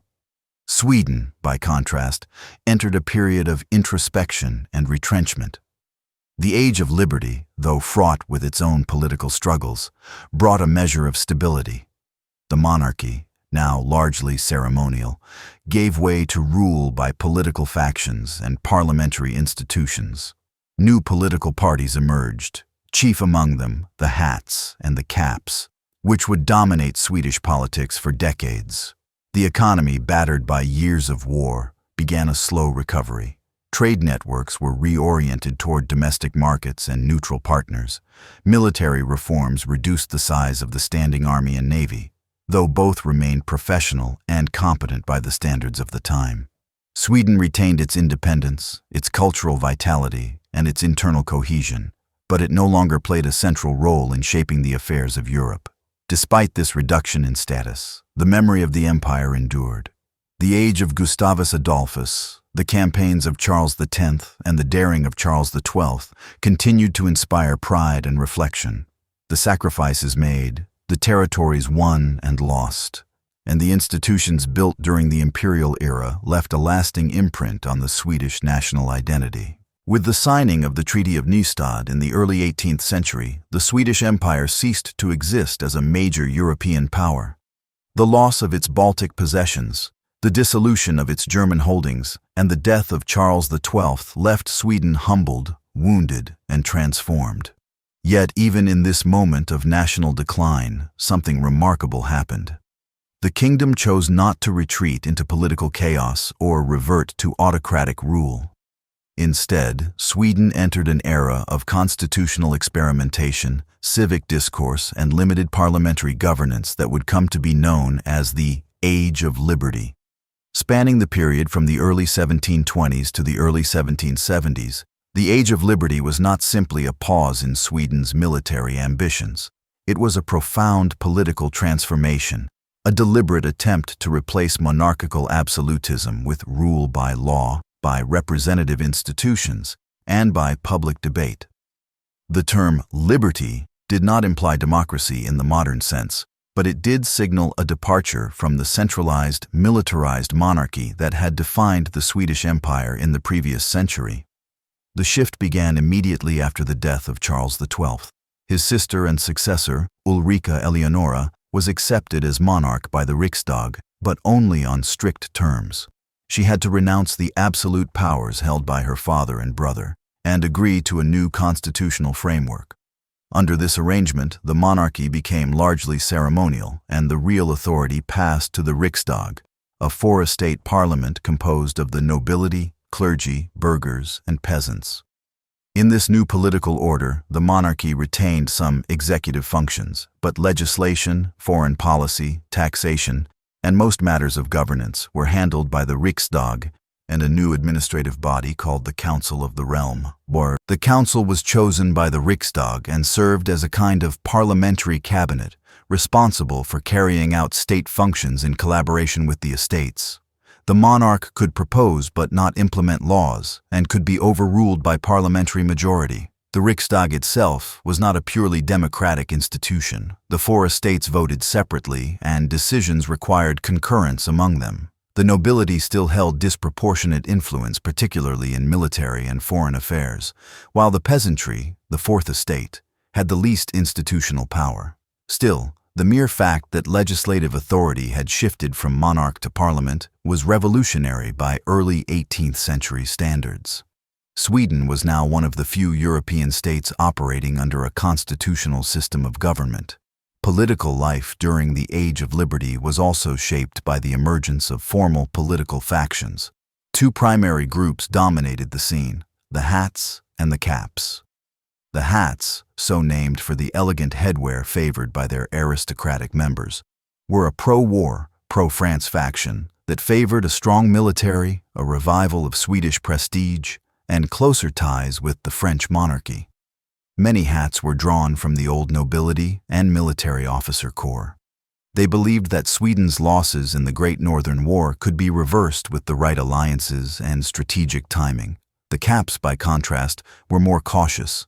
They favored peace, trade, and economic reform.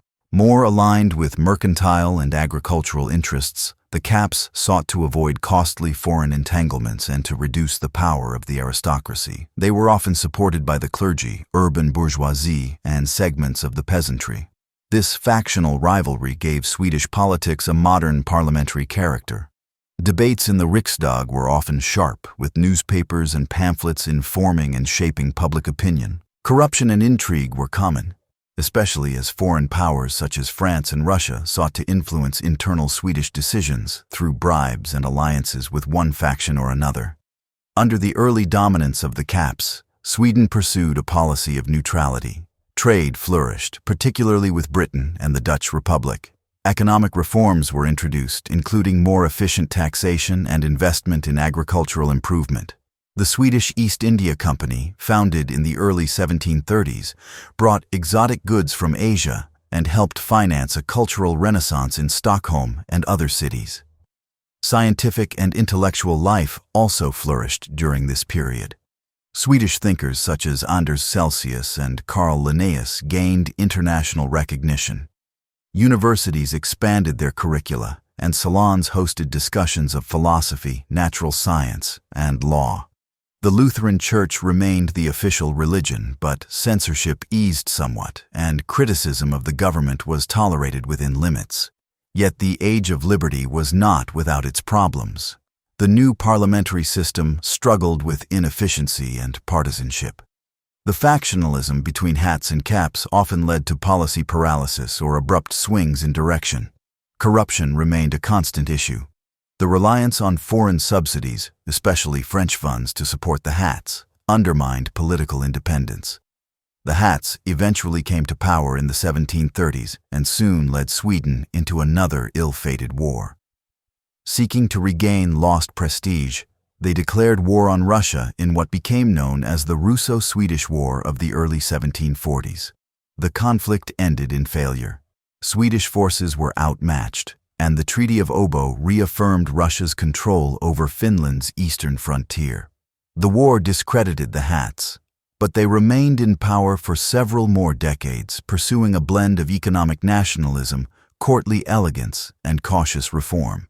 One of the most influential figures during this period was Anders Chydenius, a Finnish-Swedish clergyman and early advocate of free trade, civil liberties, and limited government. His writings, especially his defense of freedom of the press and opposition to mercantilist policies, foreshadowed later liberal movements in Europe.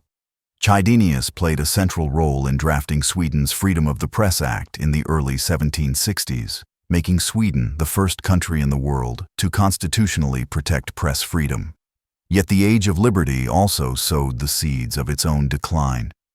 By the late 1760s, growing dissatisfaction with parliamentary corruption and factionalism led many Swedes to yearn for stronger leadership. The military, still an influential force despite its reduced size, grew impatient with the inefficiencies of civilian governance. Calls for reform began to echo from both the aristocracy and the lower estates. When King Gustav III, grandson of Charles XI, ascended the throne in the 1770s, he found the Riksdag divided and unpopular. In a bold and calculated move, he staged a coup d'état in the year 1772. Supported by sections of the army and conservative nobles, Gustav restored significant powers to the monarchy and suspended many of the Riksdag's functions. Though initially bloodless and popular, the coup marked the end of the Age of Liberty. By the middle of the 18th century, Sweden had spent several decades governed by the constitutional arrangements of the Age of Liberty. Parliamentary rule had replaced absolutism, political factions had formed, and civil liberties, such as freedom of the press, had emerged as hallmarks of the new order. But the system was not without its critics. Many viewed the Riksdag as corrupt, dominated by self-serving aristocrats, and too often paralyzed by factionalism. In this atmosphere of public discontent, a new monarch ascended to the throne, one who would seek to restore royal authority while embracing many of the cultural ideals of the Enlightenment. His name was Gustav III. Gustav was the son of King Adolf Fredrik and Queen Louisa Ulrika, a sister of Frederick the Great of Prussia. Raised in a household that admired both absolutist monarchy and Enlightenment philosophy, Gustav was educated in literature, philosophy, law, and languages. He was widely read in the works of Voltaire, Rousseau, and Montesquieu, and saw himself as a philosopher-king in the mold of other enlightened rulers of the age. Yet beneath his cultured demeanor was a sharp political instinct and a deep dissatisfaction with the limitations imposed on the monarchy during the Age of Liberty. Gustav came to the throne in the early 1770s, following the death of his father. The Riksdag remained the dominant political force, divided between the long-ruling hats and the increasingly influential caps. Though Gustav was expected to serve as a constitutional monarch, he quickly set about cultivating support from factions disillusioned with parliamentary rule, particularly among the military, the clergy, and segments of the lower nobility. In the year 1772, Gustav made his move. In a swift and largely bloodless coup d'état, he seized control of the government. Backed by loyal army officers and supported by many citizens tired of political deadlock, he surrounded the Riksdag, arrested key opposition figures, and imposed a new constitution.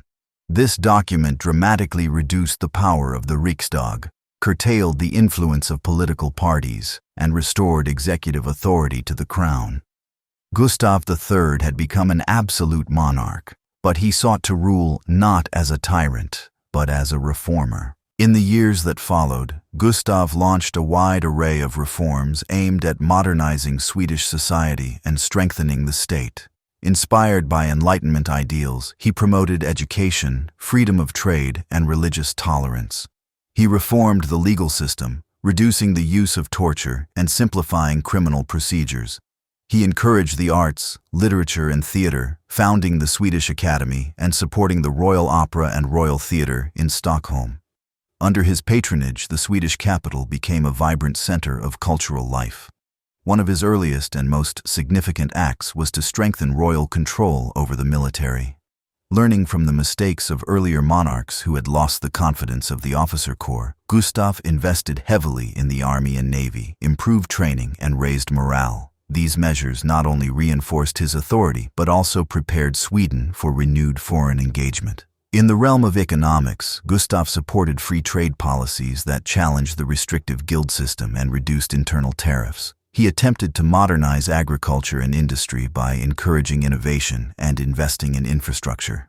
Though these reforms met resistance from entrenched interests, particularly in the merchant and landowning classes, they laid the foundation for long-term economic development. Gustav also sought to reduce the privileges of the nobility. He viewed the aristocracy's grip on the Riksdag as a major source of instability during the Age of Liberty. Through a series of legal changes, he curtailed noble influence in government, opened civil service positions to commoners, and made taxation more equitable across social classes. These moves earned him support from the peasantry and the urban middle class, but made him bitter enemies among the upper ranks of Swedish society. Despite his internal successes, Gustav could not resist the pull of foreign adventure. In the late 1770s and early 1780s, he increasingly turned his attention to foreign policy, seeking to restore Sweden's prestige on the European stage. His opportunity came in the form of a war with Russia. In the year 1788, Gustav declared war on Russia, hoping to take advantage of internal unrest within the Russian Empire and reclaim lost territories in Finland and the eastern Baltic. The war, however, did not go as planned. Swedish forces achieved some initial successes, but Russian resistance stiffened. The navy, though improved, struggled against Russian and Danish fleets. The conflict became a protracted and costly affair, known as the Russo-Swedish War of the late 18th century. Perhaps more significantly, the war revealed growing dissatisfaction with Gustav's rule. Many officers and noblemen, angry over the erosion of their privileges, refused to support the war wholeheartedly. A group of army officers staged a rebellion known as the Anjala Conspiracy, demanding peace with Russia and a return to parliamentary rule. Though the plot was ultimately suppressed, it signaled deep divisions within the Swedish elite and a growing resistance to Gustav's increasingly autocratic tendencies. Despite the setbacks, Gustav pressed on. In 1790, Sweden and Russia signed the Treaty of Varela, which essentially restored the pre-war status quo. No major territorial changes occurred, but Gustav proclaimed the outcome a victory and returned home to a mixed reception. His popularity among the common people remained strong, but tensions with the aristocracy continued to escalate. The final years of Gustav's reign were marked by increasing paranoia and political repression. He expanded royal surveillance, censored the press, and marginalized critics. Yet he also continued to promote culture and learning, supporting Swedish participation in scientific and artistic exchanges across Europe. His reign came to a sudden and violent end in the year 1792. During a masked ball at the Royal Opera House in Stockholm, Gustav was shot in the back by one of a group of conspirators drawn from the disgruntled nobility. He survived the initial attack but died several days later from complications. The assassination shocked the country and reverberated across Europe. Gustav III, once celebrated as a philosopher king and enlightened reformer, had died at the hands of those who saw him as a despot. His legacy remains contested. To some, he was a visionary who modernized Sweden and protected it from foreign domination. To others, he was a vain and autocratic ruler who undermined constitutional government and endangered national stability for the sake of personal glory. By the end of the 18th century, Sweden had undergone a dramatic political transformation. The Age of Liberty had introduced parliamentary governance, and Gustav III had reasserted royal authority through a bold coup and a program of Enlightenment-inspired reform. Yet, even as the country struggled with internal debates over monarchy and liberty, a far greater threat was emerging beyond its borders, one that would bring the final blow to Sweden's imperial legacy. That threat came not from a new war of conquest, but from a shifting European order dominated by revolution, empire, and the rising ambitions of powerful neighbors. In this turbulent age, Sweden's last remaining imperial possession, Finland, would be lost to Russia, bringing the centuries-long story of the Swedish Empire to a definitive close. Following the assassination of Gustav III in the early 1790s, his son, Gustav IV Adolf, became king. However, due to his young age, the country was governed under a regency led by his uncle, Duke Charles. The regency maintained the absolutist model established by Gustav III, but the new monarch would come of age amid a Europe convulsed by the French Revolution and the rise of Napoleon Bonaparte. When Gustav IV Adolf assumed personal control of the government, he inherited a kingdom uncertain of its direction. Though cultured and well-educated, the young king proved to be rigid, distrustful, and resistant to compromise. Deeply opposed to revolutionary France, he pursued a foreign policy defined by his personal moral convictions rather than pragmatic national interest. His hostility to Napoleon placed Sweden in the orbit of the anti-French coalitions that emerged across Europe in the late 18th and early 19th centuries. This decision would prove disastrous. At first, Sweden's opposition to Napoleon was largely symbolic. The kingdom contributed troops to coalition efforts, but played only a marginal role in the great battles that reshaped the continent. More damaging than war itself was Sweden's growing diplomatic isolation. As Napoleon defeated one coalition after another, Sweden found itself increasingly surrounded by Napoleonic allies or neutral states unwilling to provoke the French emperor. Russia, once an adversary of revolutionary France, reversed course after the Treaty of Tilsit in the early 19th century. Under the terms of this agreement, Russia and France effectively divided spheres of influence in Europe. One of the conditions set by Napoleon was that Russia should pressure Sweden to join the continental system, a blockade aimed at undermining British trade. Gustav IV Adolf refused. This refusal gave Tsar Alexander of Russia a pretext for action. In the winter of the year 1808, Russian troops crossed into Finland, then a part of the Swedish kingdom. The Finnish War had begun, and though nominally a conflict between Sweden and Russia, the Finnish War was, in many respects, a consequence of Sweden's strategic vulnerability and Gustav's diplomatic intransigence. The Swedish army was poorly prepared for a large-scale invasion. While Swedish forces fought valiantly in many engagements, they lacked sufficient coordination, supply, and reinforcements. Russian troops advanced steadily, capturing towns, fortresses, and eventually the key cities of Helsinki and Åbo. The campaign was waged in harsh conditions, with battles fought in snow-covered forests, frozen lakes, and vast stretches of rural Finland. Civilians suffered greatly as homes were requisitioned, crops destroyed, and communities caught between advancing armies. Despite efforts to rally resistance, Swedish control over Finland began to collapse. In the summer of the year 1809, Russian forces crossed the Gulf of Bothnia and landed in Sweden proper, threatening the very heartland of the kingdom. Faced with the prospect of invasion, military defeat, and national humiliation, public and political patience with Gustav IV Adolf came to an end. In March of the same year, a palace coup removed the king from power. A group of military officers and nobles seized control of Stockholm, arrested Gustav, and forced his abdication. He was sent into exile, and the crown passed to his uncle, Duke Charles, who was proclaimed King Charles XIII. More importantly, the coup restored constitutional rule. A new constitution was adopted, re-establishing the authority of the Riksdag and marking the end of absolute monarchy in Sweden. The new government immediately sought peace with Russia. Negotiations led to the Treaty of Fredrikshamn, signed later that year. Under the treaty's terms, Sweden ceded all of Finland to Russia, along with the Åland Islands. These territories had been under Swedish control for centuries. Finland in particular had been an integral part of the kingdom, culturally, economically, and strategically. Its loss was not merely territorial, but existential. With Finland gone, Sweden no longer possessed the capacity to influence affairs in the eastern Baltic. Its days as an imperial state were definitively over. Russia, for its part, incorporated Finland as a Grand Duchy under the personal rule of the Tsar. While Finland retained some internal autonomy, it now functioned as part of the Russian Empire. The geopolitical balance of Northern Europe had shifted permanently.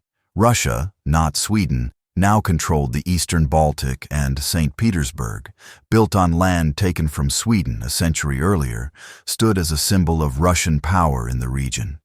In the years following the loss of Finland, Sweden sought to redefine its role. The government, aware of the kingdom's weakened position, pursued a policy of neutrality in the ongoing Napoleonic Wars. Still, it remained diplomatically active. Seeking to strengthen ties with powerful allies and recover a sense of national pride, the Riksdag made a surprising decision in the year 1810. It invited a French marshal, Jean-Baptiste Bernadotte, to become heir to the Swedish throne. Bernadotte, one of Napoleon's senior generals, had fallen out of favor with the emperor. His acceptance of the Swedish offer was as much a political maneuver as a personal ambition.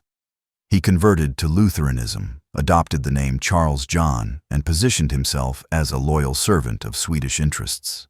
When Charles XIII died without heirs, Bernadotte became King Charles XIV John. Under his reign, Sweden pursued a careful strategy of national recovery and international realignment. Bernadotte joined the anti-Napoleonic coalition late in the conflict and played a decisive role in the defeat of Napoleon at Leipzig and in the invasion of France. In return, Sweden was awarded Norway, which had been under Danish control. The Treaty of Kiel in 1814 formally transferred Norway to Swedish rule, forming the union of Sweden and Norway that would last for nearly a century. Yet even this gain could not obscure the reality that Sweden's empire was gone. Norway, unlike Finland or Livonia, was not a colony or an eastern march. It was a neighboring kingdom with its own institutions, identity, and aspirations. The union was often tense, and Norway retained substantial internal autonomy. What followed in the 19th century was a period of reflection and reinvention. Sweden turned inward. The economy shifted from war and trade to agriculture, industry, and domestic reform. A new era of political moderation emerged as the monarchy, parliament, and civil society negotiated the terms of modern governance.